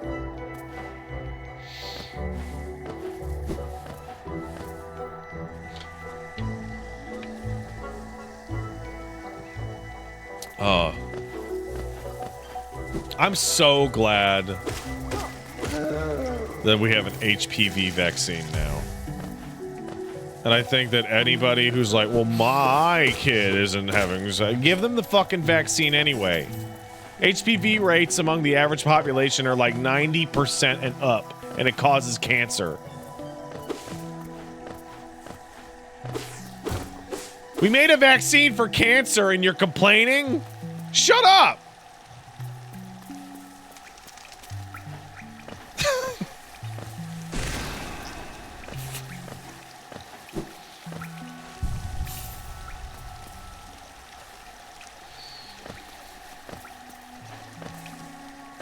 Vaccination causes your blood to become poop or something. I mean, it's true. I famously, I got all my shots, and I have poop for blood. And that's why poop comes out of my mouth. Sorry, guys. Sorry you're having to hear my poop mouth ears. Poop mouth ears. We live in British Columbia now. Hey, you know what I'll give Quebecers props for? Genuinely. Paige and I have realized some things about moving away from Quebec. First of all, it's way better.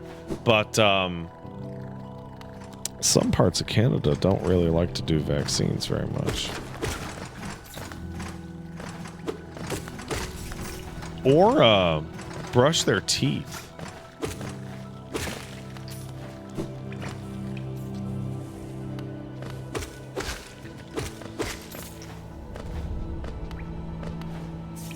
Fluoride? Gay.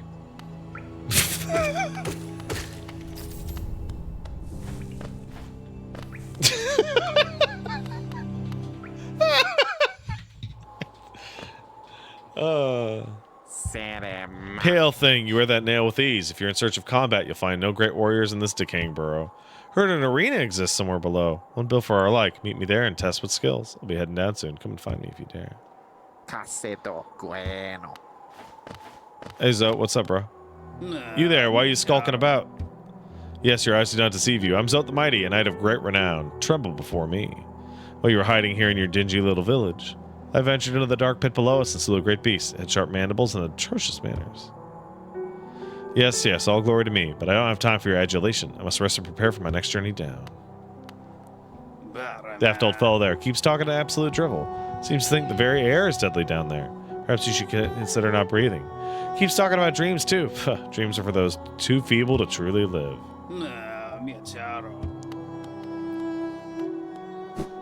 I love how shitty Zote is. He's great.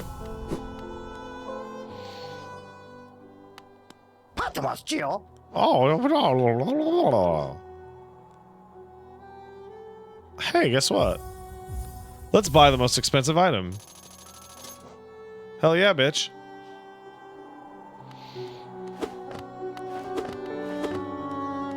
Hey, I have a question. And it's my audience. Hold on, let's figure it out. Hold on. I gotta check something. Okay, we have 429 people in here, and it's my audience. It's midnight Pacific, and we're streaming Hollow Knight. Okay, one of you in here is gay and autistic, so let me ask you. Did you get vaccinated and brush your teeth? With fluoride?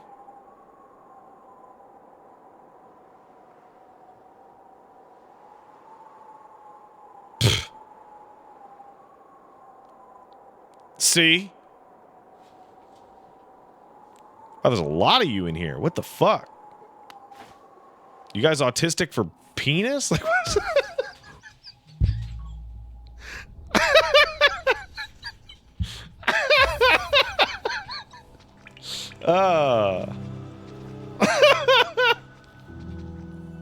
Yeah, no, I saw it. Paige says look in a mirror. Thank you, honey.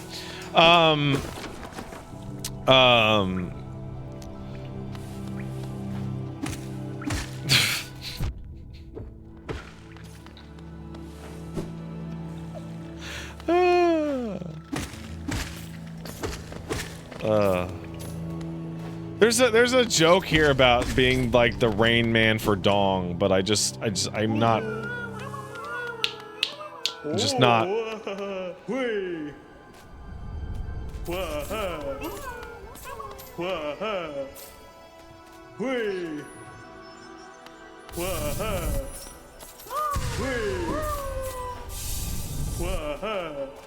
Hey.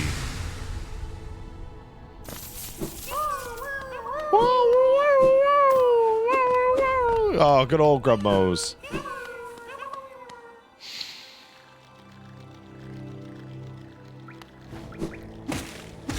Oh, I love you guys. Seriously, vaccinate each other.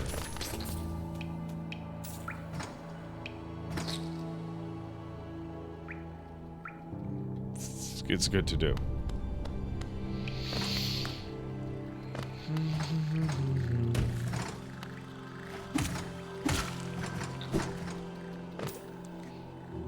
Choo choo brain woo woo. See, here's the thing, and I've been doing this this public facing professional whatever for quite some time, and I have said many things many people have said are not okay to say. Just today, someone in chat says, Pat, you can't just say that. And what I've discovered is that you'd say many things if there's no malice in your heart. It's actually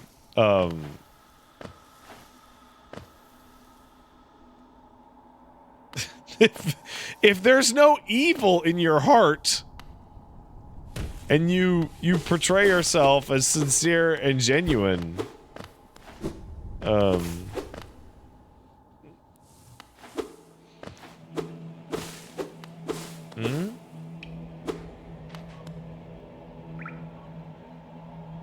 Oh, am I missing something?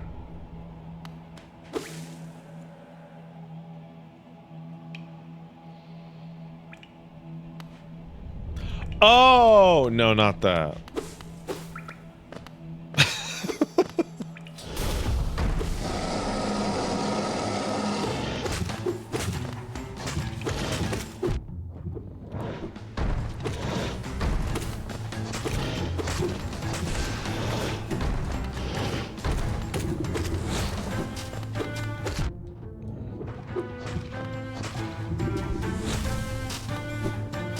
Wooly is not trustworthy. Do not trust him, by the way. He may tell you that it is cool to do. Don't believe him. Wooly handing you the pass while pulling out his phone and hitting record.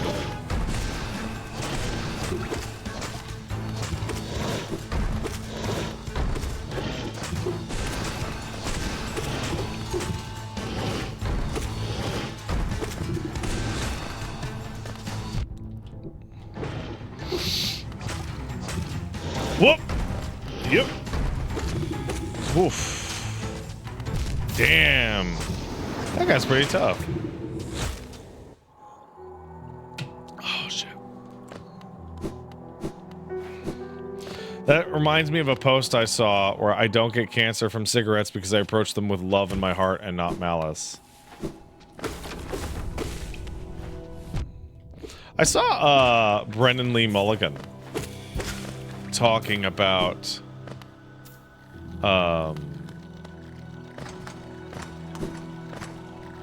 how insensitive the power of friendship is, particularly in D&D.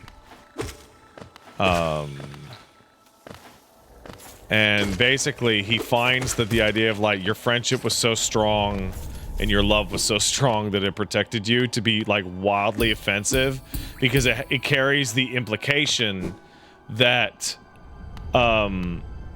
if you died, it means you didn't love people enough or you were not loved enough. And that's like actually fucked up and mean to do. Also, chronomancy is the strongest magic. He is correct.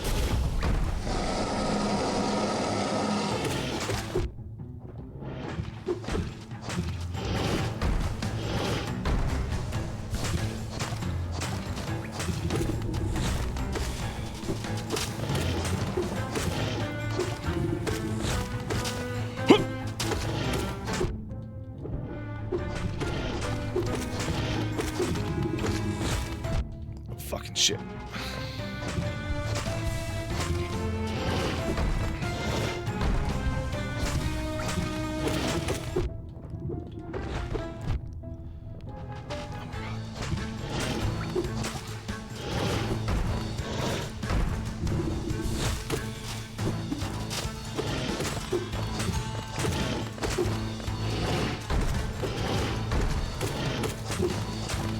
This is such a simple boss, and it's so fucking hard because the actual activity that it wants you to do is, like, really tough.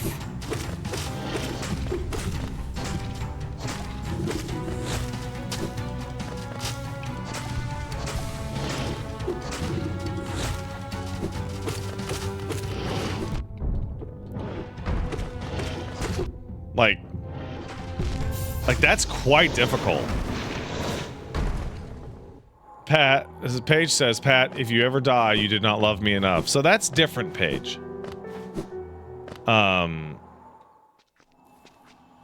That's different for a very specific reason. And the reason is, I promised you that I would never die. And I intend to keep that promise. And also, I thought that promise would be really easy to keep. Because I don't believe in dying.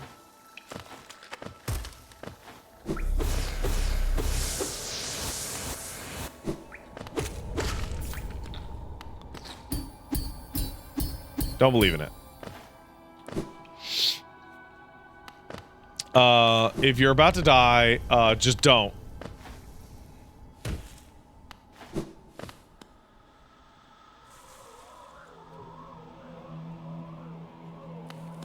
I'm glad I was able to help out.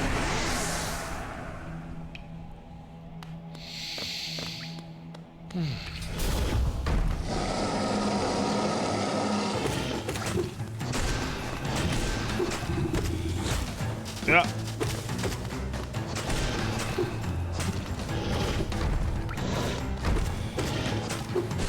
So the trick, obviously, is to do it better than I was doing it, and use the spell, because the spell does way more damage.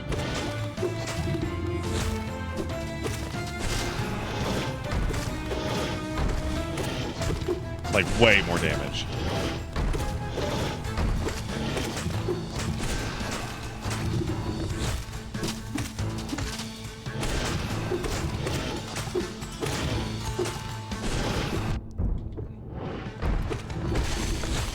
There we go.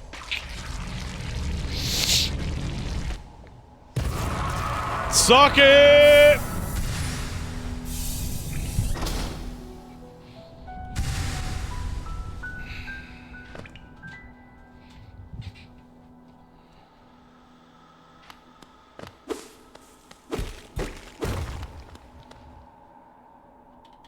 What about a digital afterlife? Digital afterlife isn't real, man. I don't mean to be unkind, but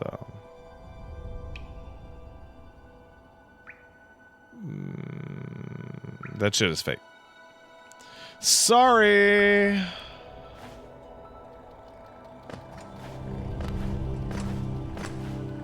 Or more specifically, it's fake for you. Have you heard of AI limit? You know, you were like the third or fourth person to come in here and be like, yeah, AI limit. Yeah.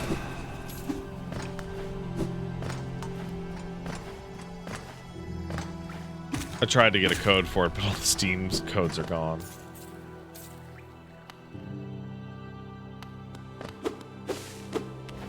And that's lame.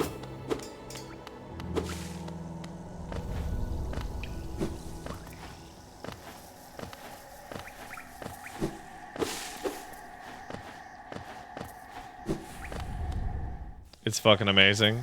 What about it is so appealing to you? I see it was anime styled. So it's got that anime flavor. It's a mid-ass Souls game. Yeah, see... I'm getting mixed messages here.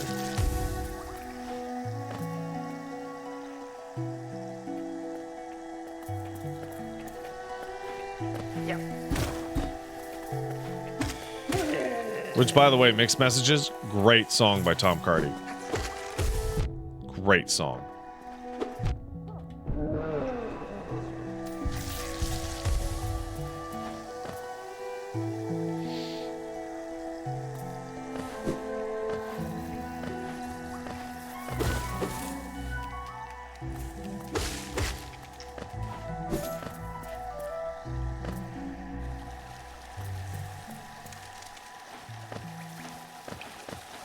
Even the birds are bugs. Even the birds are bugs.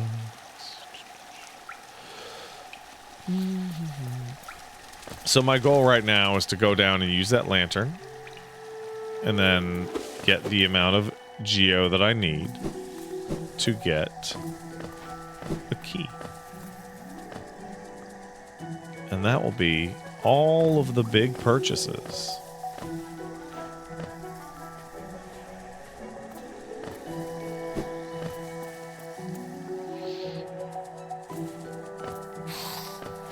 Because on the demo is fine, but I feel like it does a really large disservice to itself by having literally no level design of any kind at all.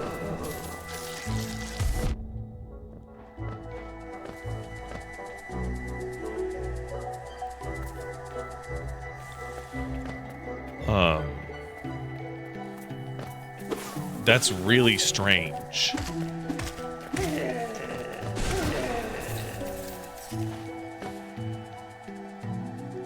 It's fucking weird.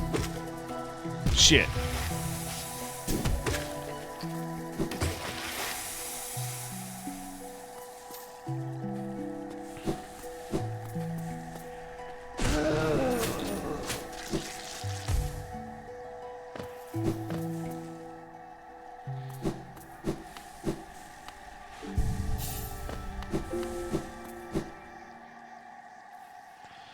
I had a friend say that one of the best things about this game, despite all the bugs, is that there's no overt references to Franz Kafka's Metamorphosis.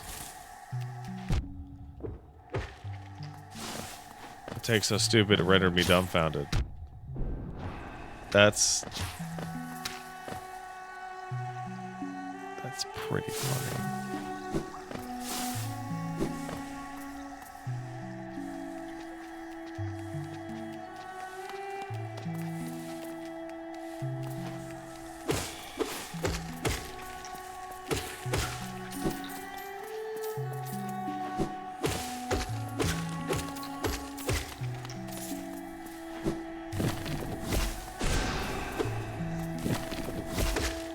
Well, yeah, it's 3 nail slashes is equal to...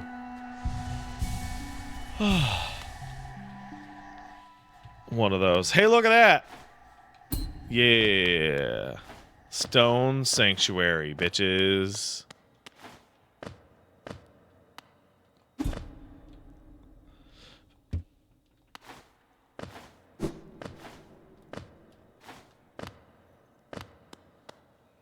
Got that lantern.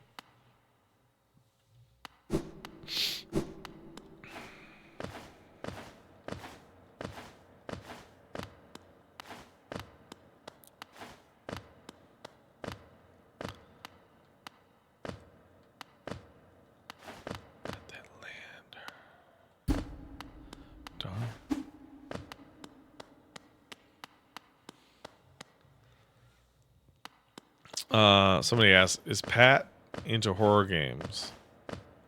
Or horror games in general? So I'm into the horror aesthetic, but I think most horror games are really bad.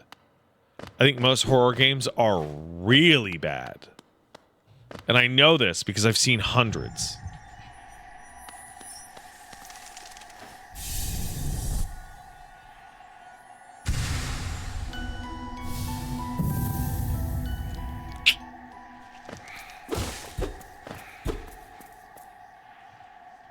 Huh. I kind of expected more.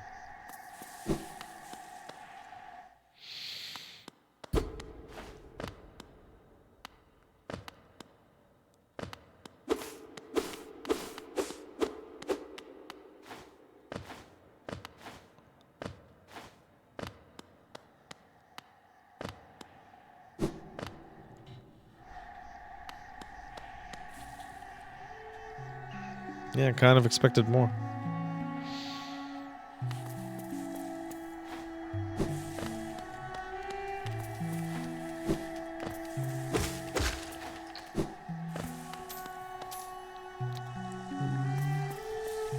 Oh, there's a dream boss there? Oh, that figures.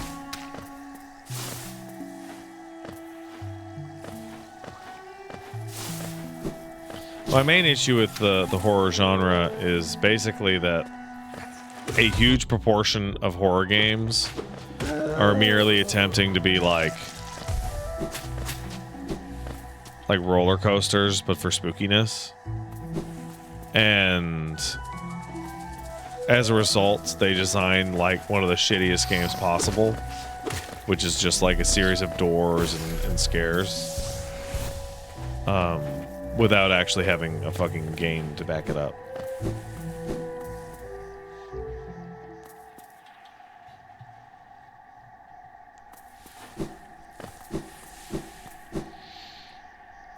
If you want to compare a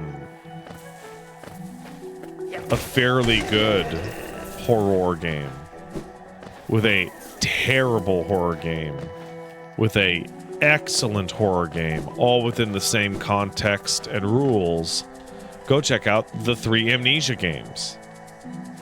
Amnesia 1, pretty good.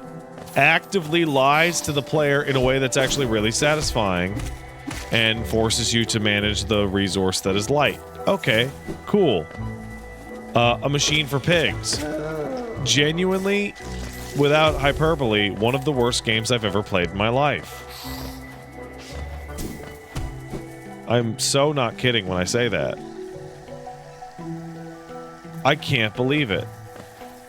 It feels like an anti-game. It feels like a joke. And then Amnesia the Bunker, excellent. Cool resources, excellent gimmick, interesting location.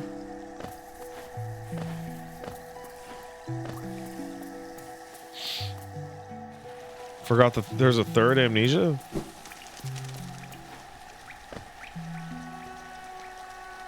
What's it called?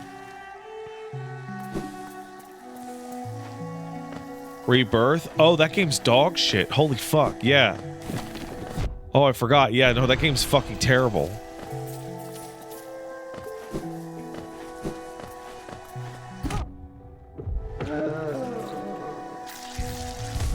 Yeah, Rebirth.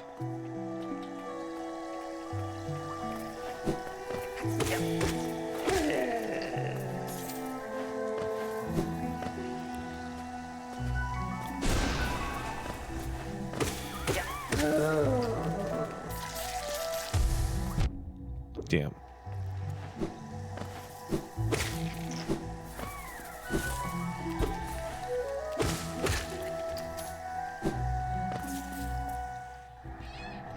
You guys keep saying it's a school night. You know I'm like self-employed and shit, right?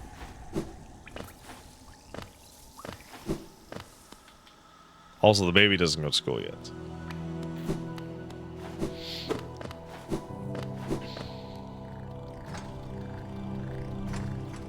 Baby doesn't go to school 'cause he's just a little baby man. He's just a little baby.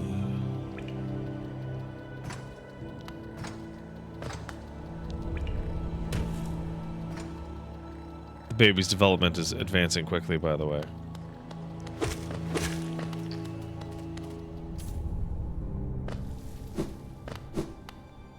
He is super genius.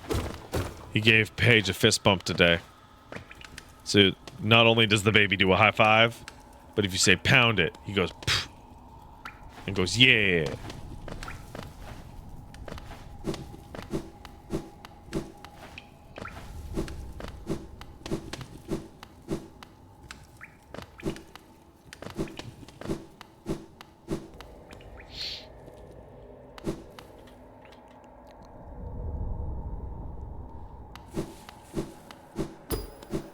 Oh, dream.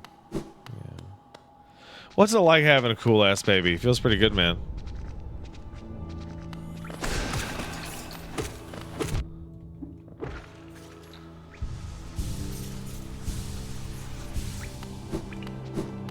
Does the baby have sunglasses? No. He does not like to wear sunglasses.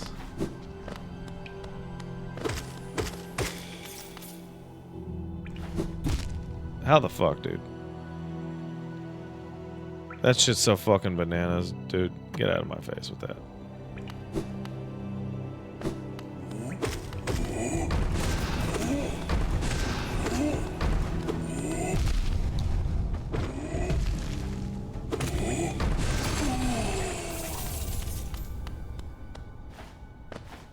I got bonked, bro.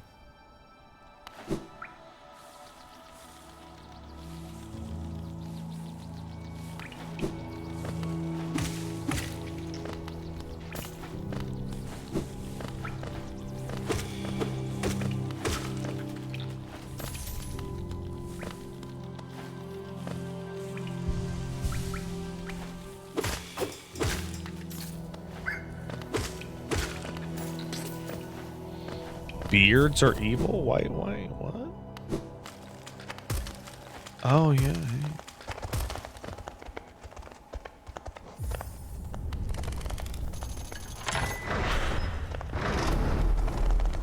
Oh, no.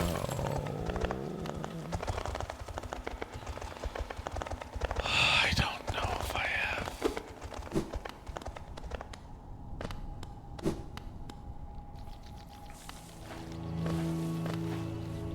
What are you gonna do if Gowron gets into Harry Potter when he's older via osmosis of other kids? Guys, kids aren't into Harry Potter.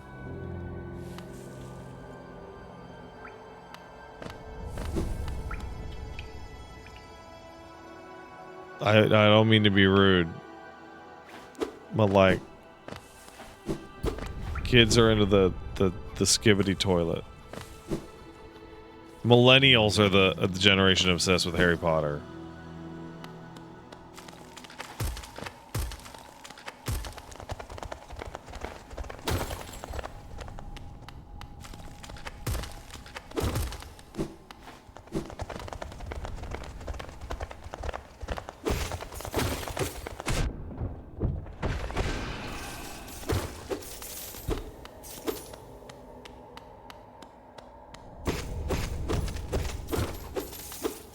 How the fuck is the generation of iPad kids that can't read supposed to get into Harry Potter, guys?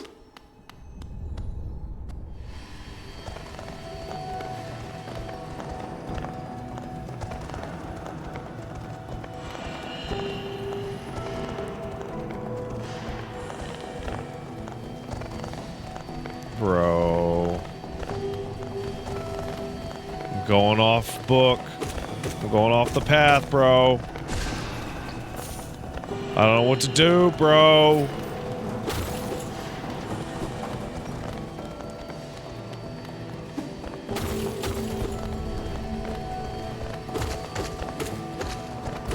I remember this area stressing my ass out.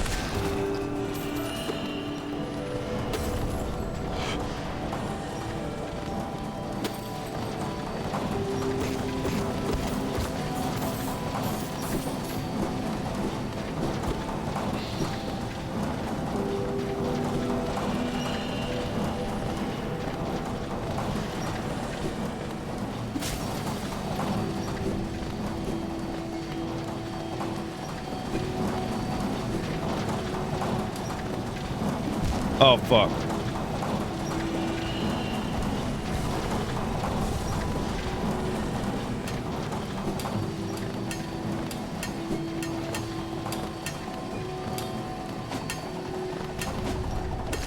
Oh, that's cute. Little Axe Knight shit.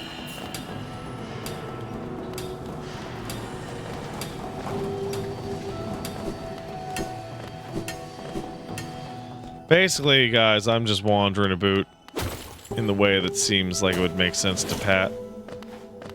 Which is... whatever. I've done it. No map, though. Cornifer. Where are you, Cornifer?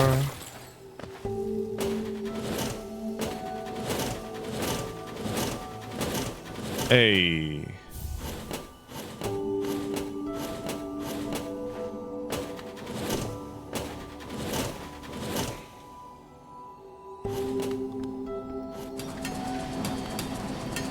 To play Metroidvanias, you need to act like water being flown into a labyrinth.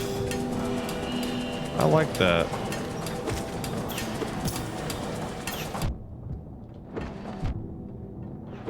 Bro, this sucks. Oh my God.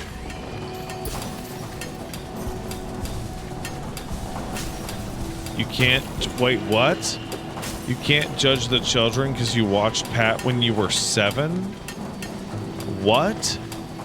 You can't have done that.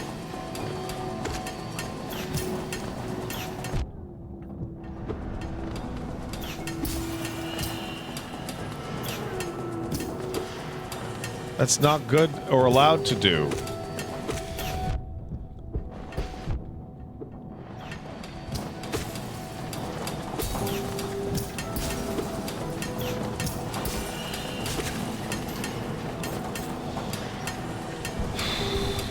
That's... No.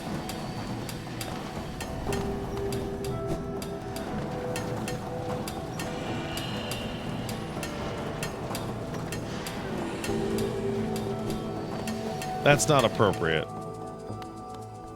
Fuck.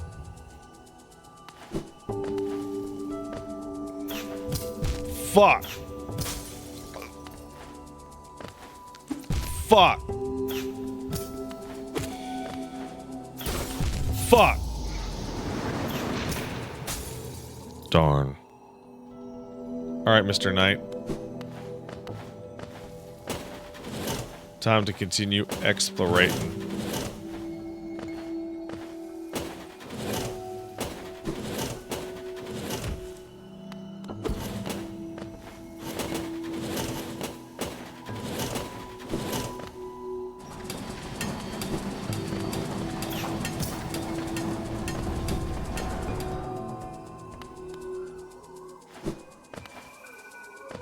Oh, are you fucking serious?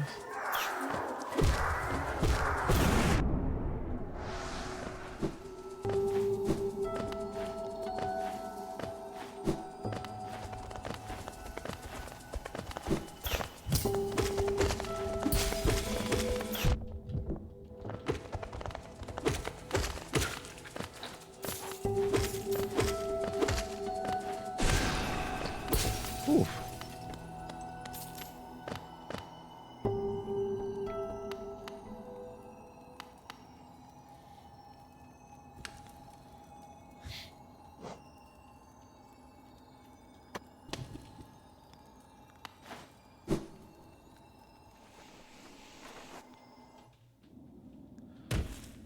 Oh. That's... Cursed are those who turn against the king. Oh.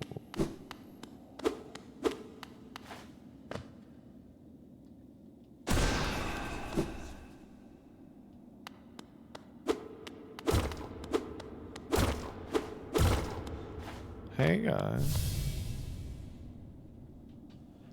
To prick the vessel, the dreamer stays sleeping. Monomon, the teacher, in her archive surrounded by fog and mist. Lurian, the watcher, in his spire while looking over the city.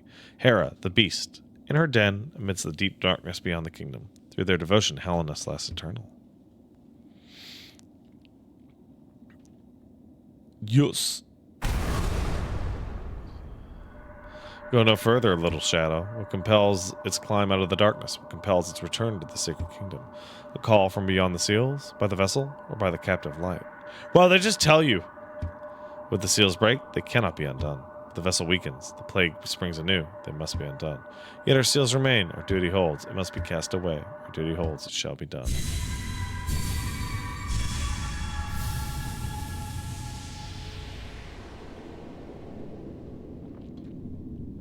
Fade away, little shadow. Fade away and let us sleep in peace.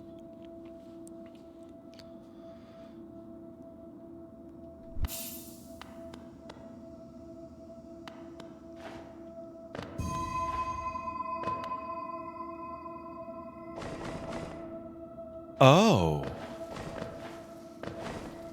I didn't realize.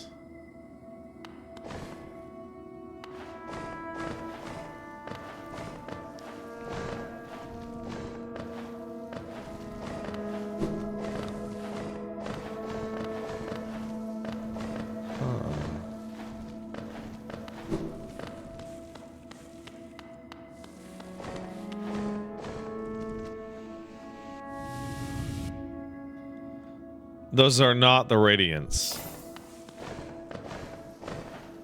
That is a moth.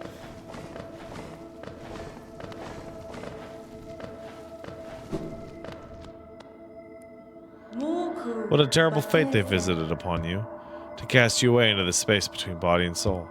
Will you accept their judgment and fade out slowly away, or will you take the weapon before you and cut your way out of the sad, forgotten dream?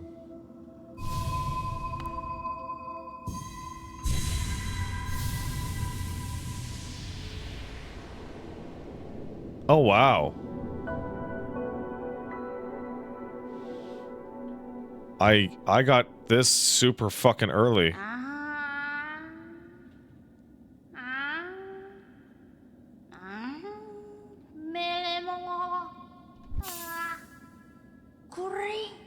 Welcome back. Those figures, those dreamers, they reached out with what little power they had and dragged you into that hidden place. With the talisman you wield, the dream nail, it can cut through the veil that separates the waking world from our dreams. Even the dreamers themselves cannot hide from such a weapon. Though I must admit, the sacred blade is dulled. Perhaps together we can restore its power. You have to bring me essence. The precious fragments of light the dreams are made of. Collect it wherever you find it and bring it to me. Once we have enough, we can work wonders. Go out into the world, wielder. Hunt down the essence that lingers there. Collect 100 and return. What are you doing, poking about in that dusty old mind of mine? Now that a worth is hidden inside, believe me. Keep probing the world around you with the nail. Hidden things will reveal themselves. Ba ba ba da ba da da ba do. Bro, I'm off the map, bro. Bro, I'm out.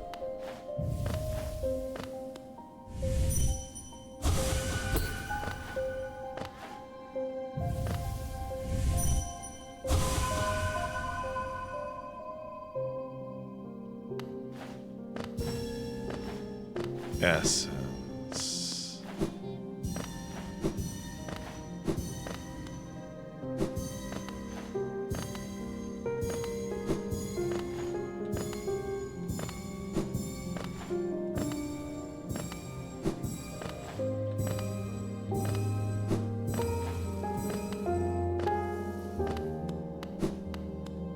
Was that all of them?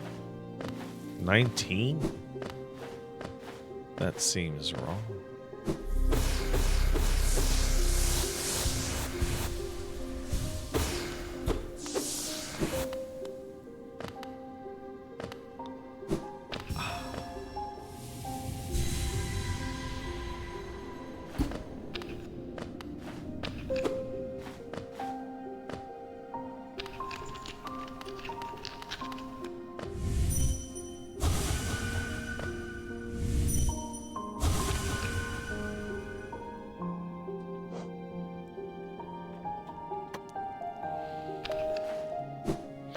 Yeah, I remember I need time stop. There's 2 places I need ground pound now.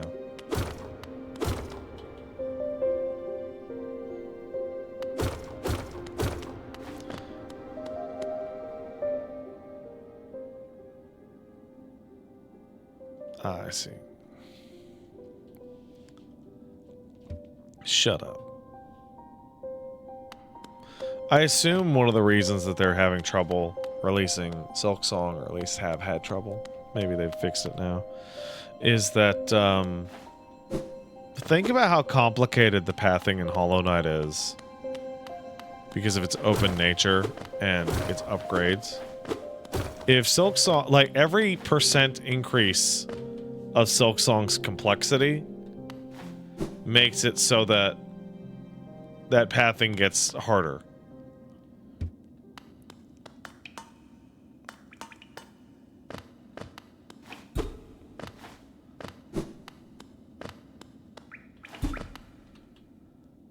Huh.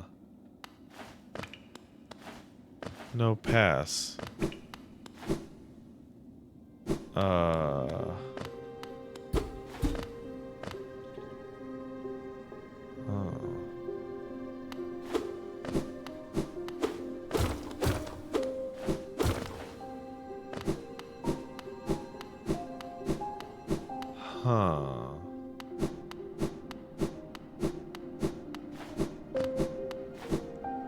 I did not soft like myself.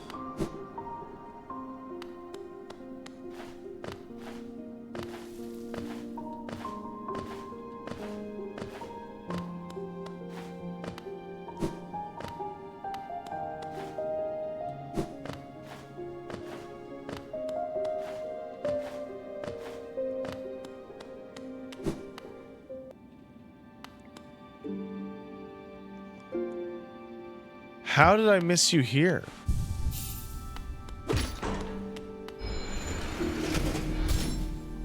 And this one requires no money. It's kind of a dead end.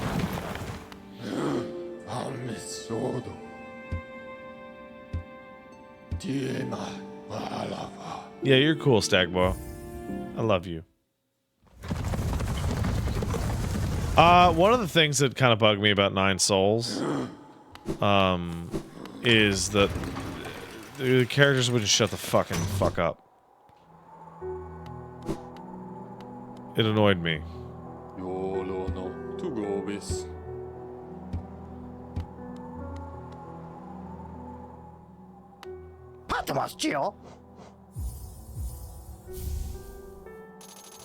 Nice.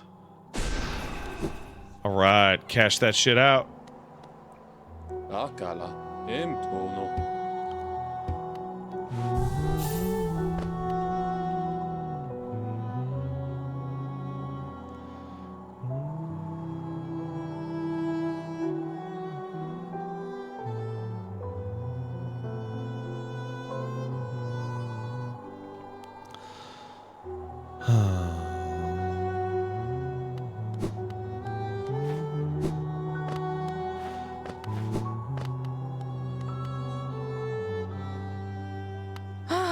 Papanada.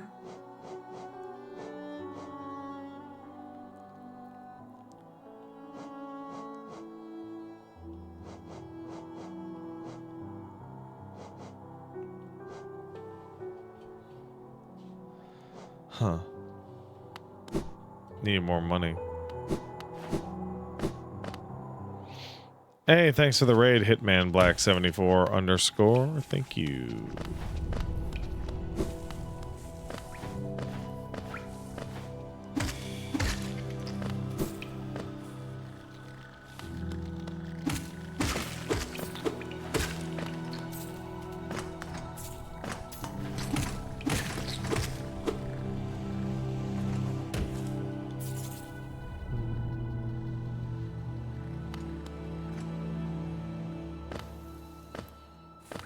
I would not be surprised if Silk Song is a level of size in which people reference it as being like absurd. Too much. You know?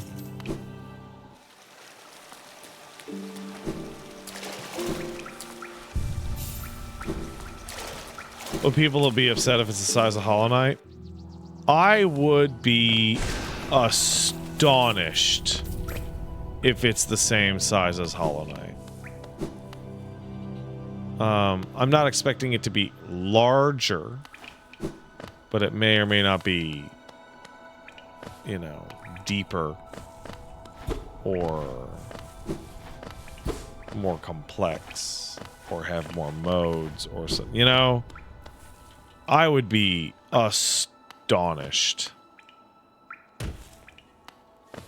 Because, So I looked back, Frosted Saibatsu. I actually cleared Hollow Knight super fast. Nightwolf, are you serious?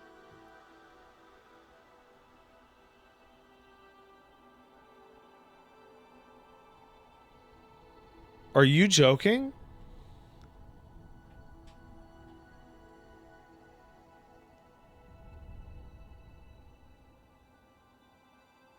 Like, are you for real? They added 12 subclasses and crossplay.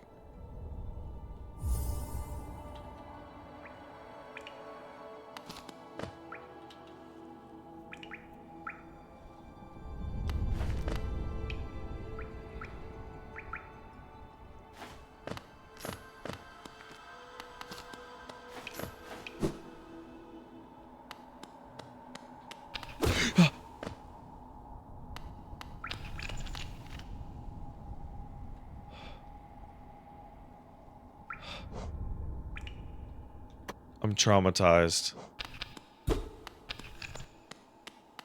I'm traumatized.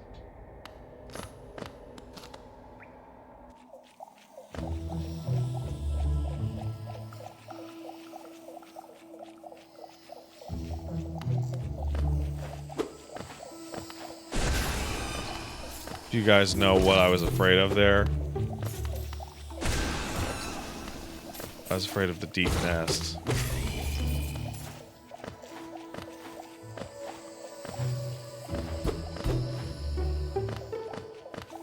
And yeah, it's more to the left. It's when you're walking towards the... It's when you're walking to the,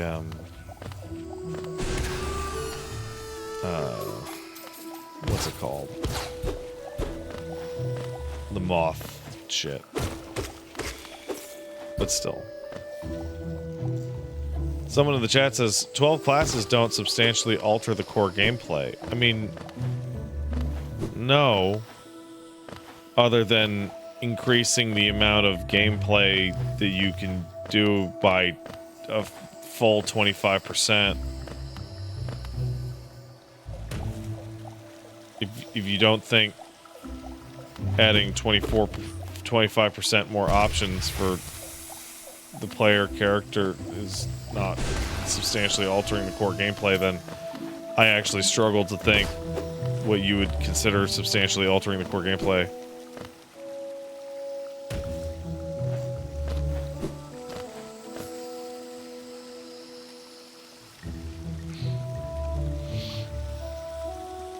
They're also doing bug fixes. They said they were going to add a little bit more dialogue.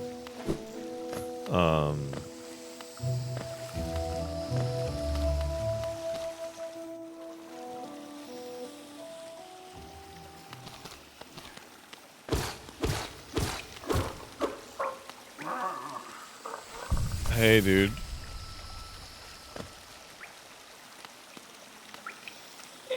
Don't try to sneak past me. I can smell you. Do you get collect a lot of geo? Damn.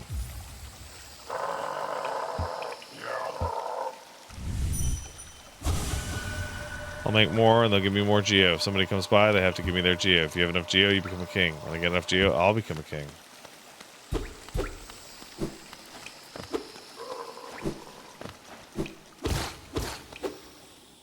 Should I give him geo? Because there's like dead guys next to him.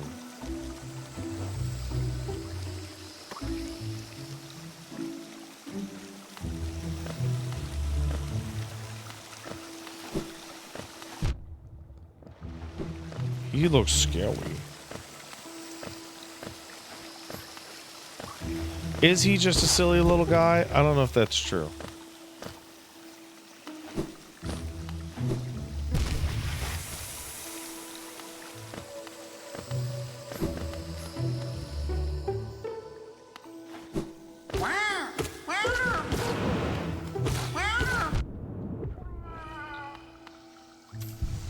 Bro, you're cool.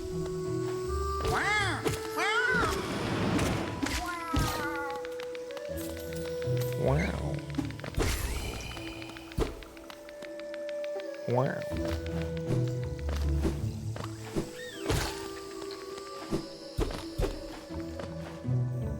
I need to find conifer.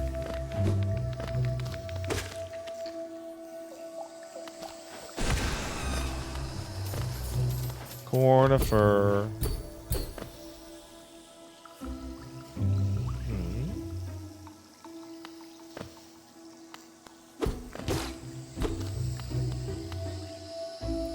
It only takes 40k geo to reach that dude's story.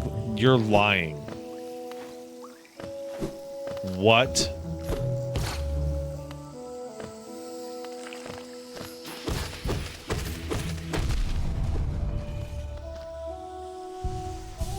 Alright, so what's the point of giving that guy geo then?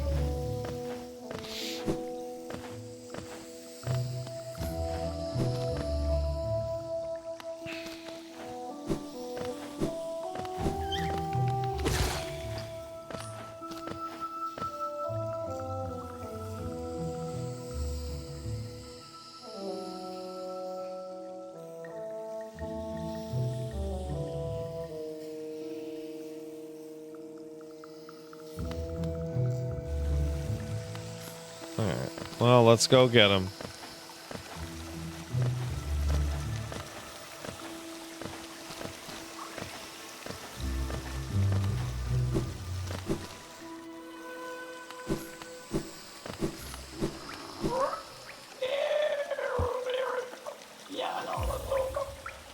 Here you go.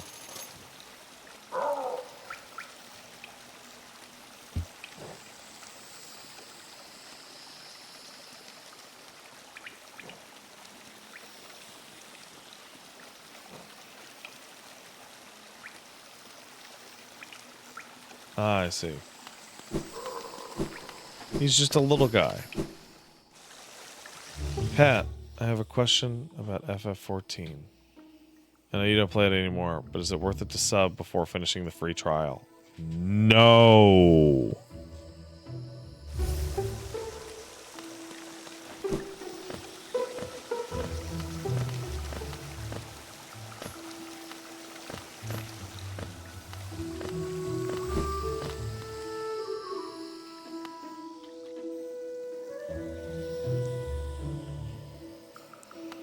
You can work around the free trial restrictions fairly easily. And those are totally worth not spending any real money. Spending money is bad.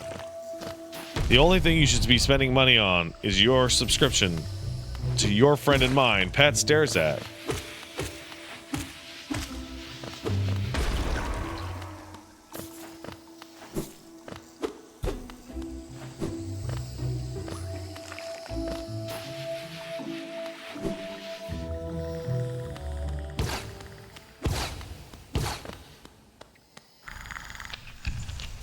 Fuck.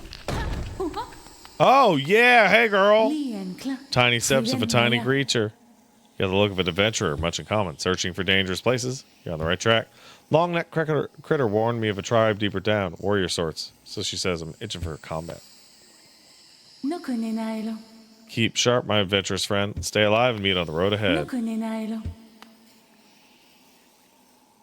So, guys, do you see this sign? How it says city? Smash that sign. Go to the other way. I should have dream nailed her. Fuck! Damn it. Oh. Hanging over this head, even these shroom creatures almost did me in. Far nastier things await me further down. Curse me in my foolish bravado. I should have my pride to be asking this tiny warrior for help. Oh.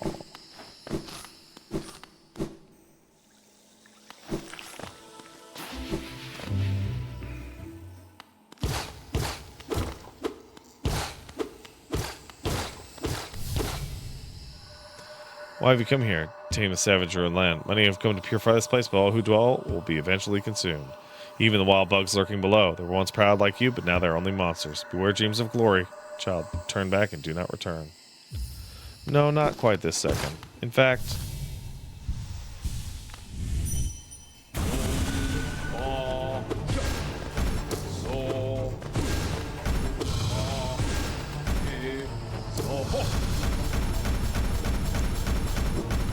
Yaha!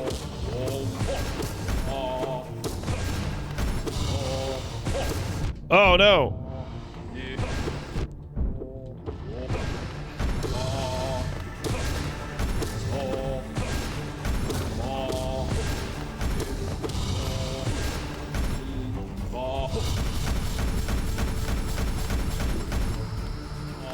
Elder who?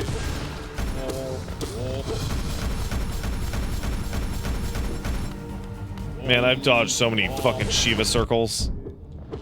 Your bullshit can't fuck with me.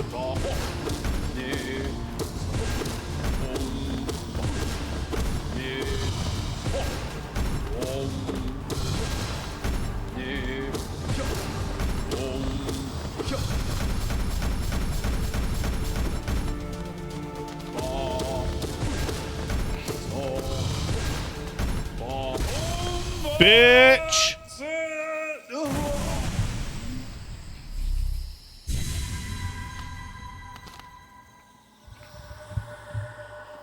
My mind, it clears. Have you been sleeping? I remember those proud lords. Were they truly monsters? I remember their eyes now, bright and clear. When did I fear them so?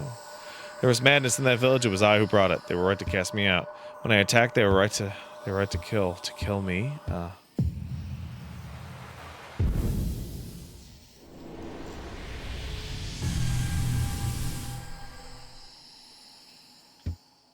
100.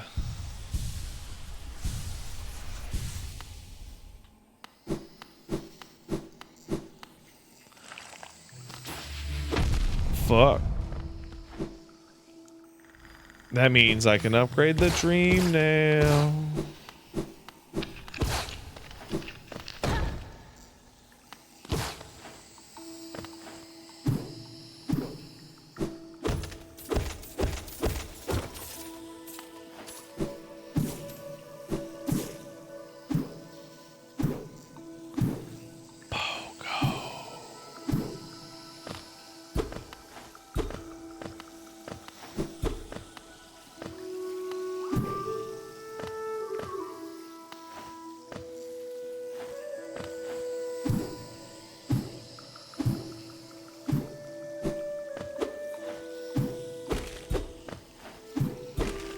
Got it.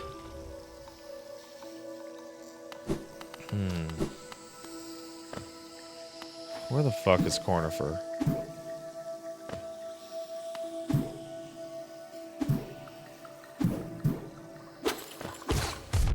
Whoa.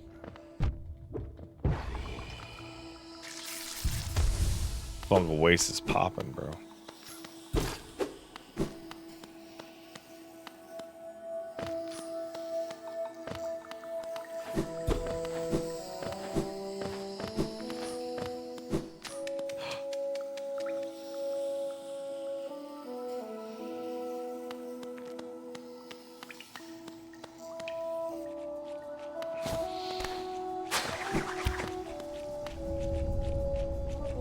Here ends the pilgrim's way. Hallownest's heart lies open before you. Proceed onward to share in the glory.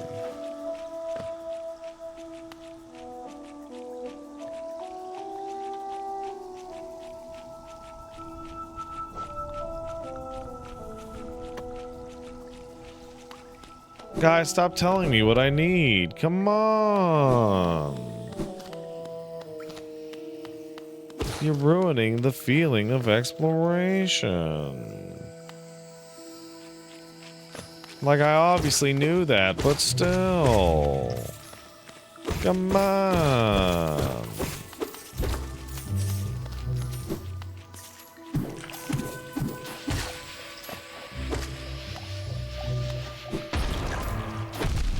Fuck.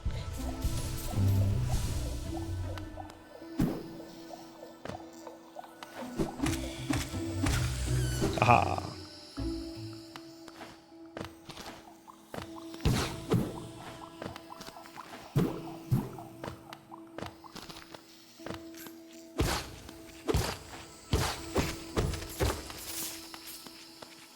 I have to become the Elden Lord.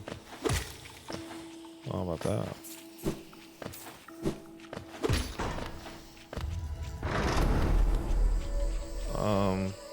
Sure, I opened it.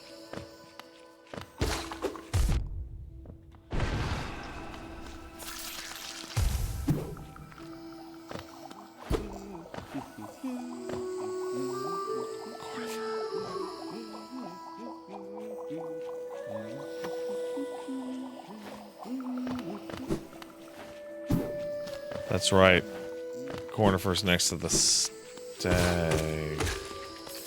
I think.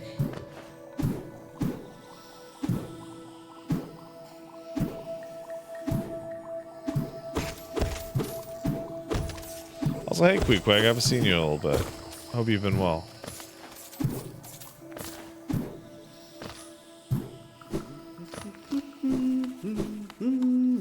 하늘이 맙다.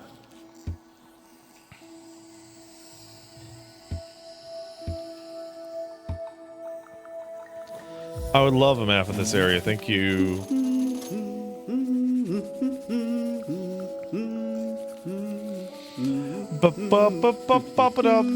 Baffanada.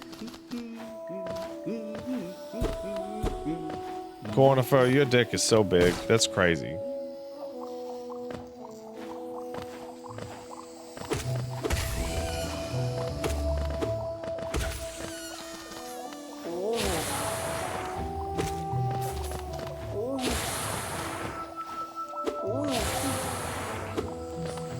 Man, that orange shit they're spraying,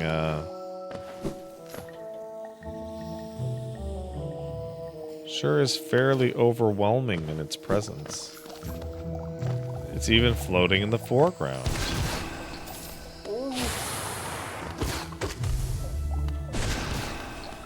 I hope it's not, vitally important to the narrative.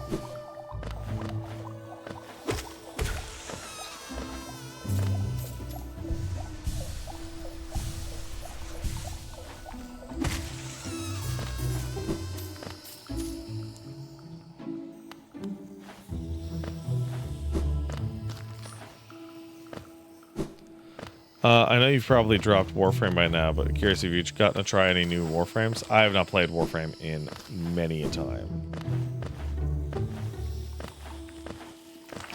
I genuinely cannot remember what was going on the last time I played Warframe. Not even doing a joke, not even doing a gag. Oh, interesting.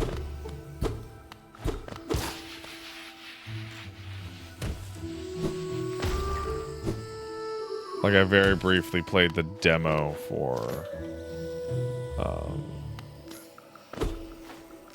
in 1999. Stag? That's odd. Oh, it's because Queen Station's down there. Pippity bippity.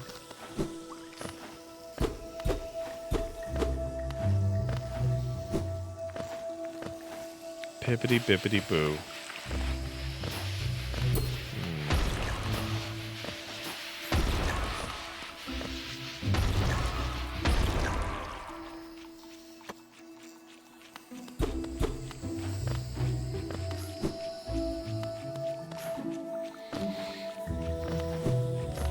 I have too many things on the map to even write down.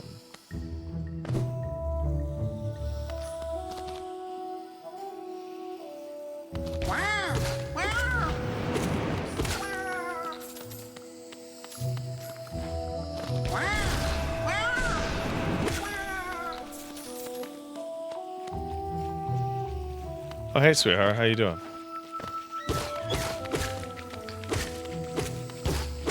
We're just chilling in the fungal wastes. You know how it is. You know how it is when you got your mushroom on. Chilling and or vibing.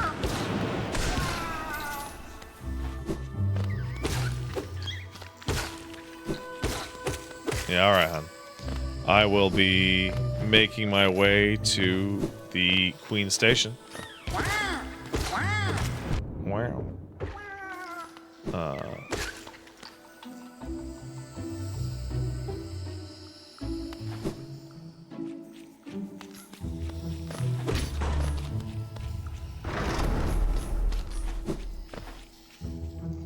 Which should get me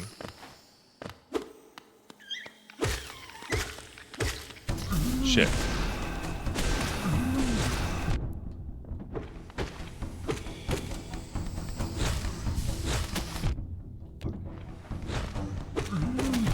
Fuck.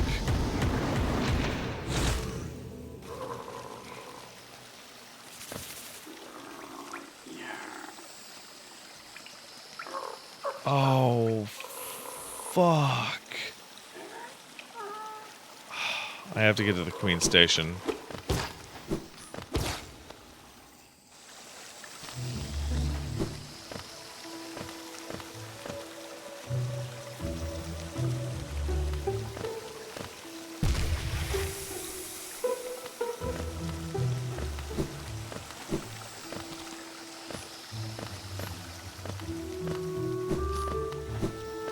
Wait, really? This is almost exactly like the first playthrough, similar area. Is that true? Oh, wait a second. Okay, hold on. Where's my...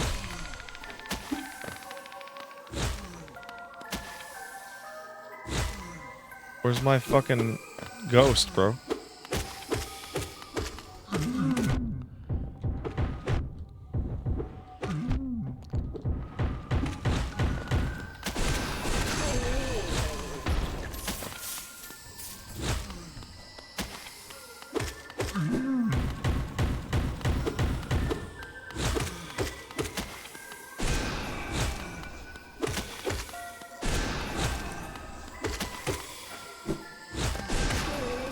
Where's my ghost?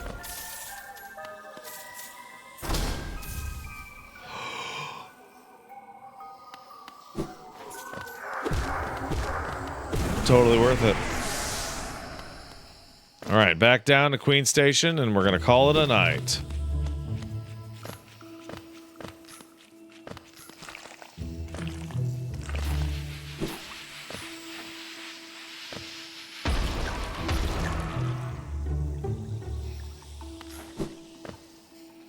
Rip, I just got here. I will inform you, by the way, sir, that it is 1:04 a.m. Pacific time, 4 a.m. Eastern time.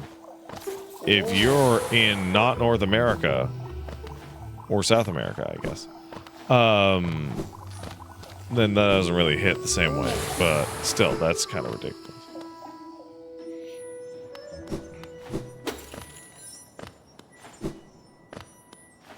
Oh, hey, Quirrell. Quirrell, I'm looking specifically for a bench, Quirrell.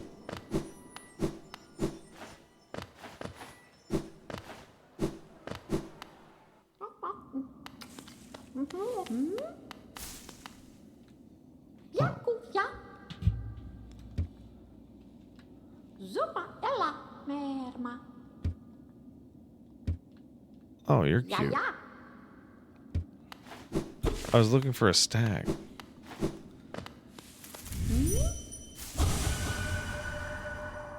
Oh no, she wants to eat me. Don't eat me, bro. I've done it.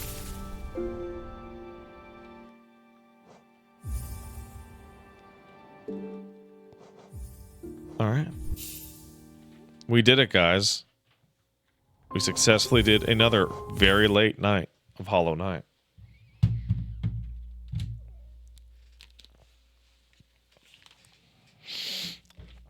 Thank you for being awesome. All right, no problem, man. Also, hey, remember, we were talking about a lot of other things earlier, but the most important thing is wrap your dick up. Stay safe out there.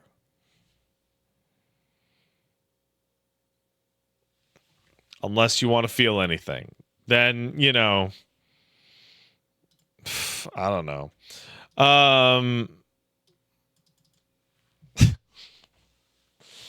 Kai9 kicked in a $5. Thank you. My movie recommendation of the week: Conclave, the cuntiest I've seen Ralph Fiennes since Grand Budapest or Harry Potter.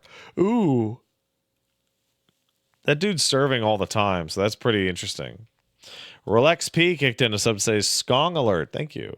Spice Drum sub. Thank you. So did Mitch Tech. Hey, Pat, wants to say thanks for getting me back into Monster Hunter after I finished Iceborne, and I'm grinding for the Vitalis fight. Having a great time. Good for you, man. I mean, he wrote Ralph fine. Rye Bread Bakery kicked in us up. Might as well be 16 years of how long I've been a fan. Keep it up, funny man. I haven't been working this job for 16 years. Only 13. Dumbass. Flighted Wings sub. Thank you. Thank you. Thanks again for Hitman Black 74 for rating the channel earlier. Very appreciated.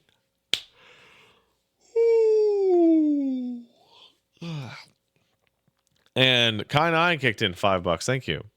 If they want to do something funny, they could have a line in the Switch 2 version of Cyberpunk where they have somebody say, some say Arasaka got to start making Hanafuda cards, but such ideas are only hearsay. That's pretty funny. I like that. All right, guys. I'll see you tomorrow for the embargoed games. Bye-bye.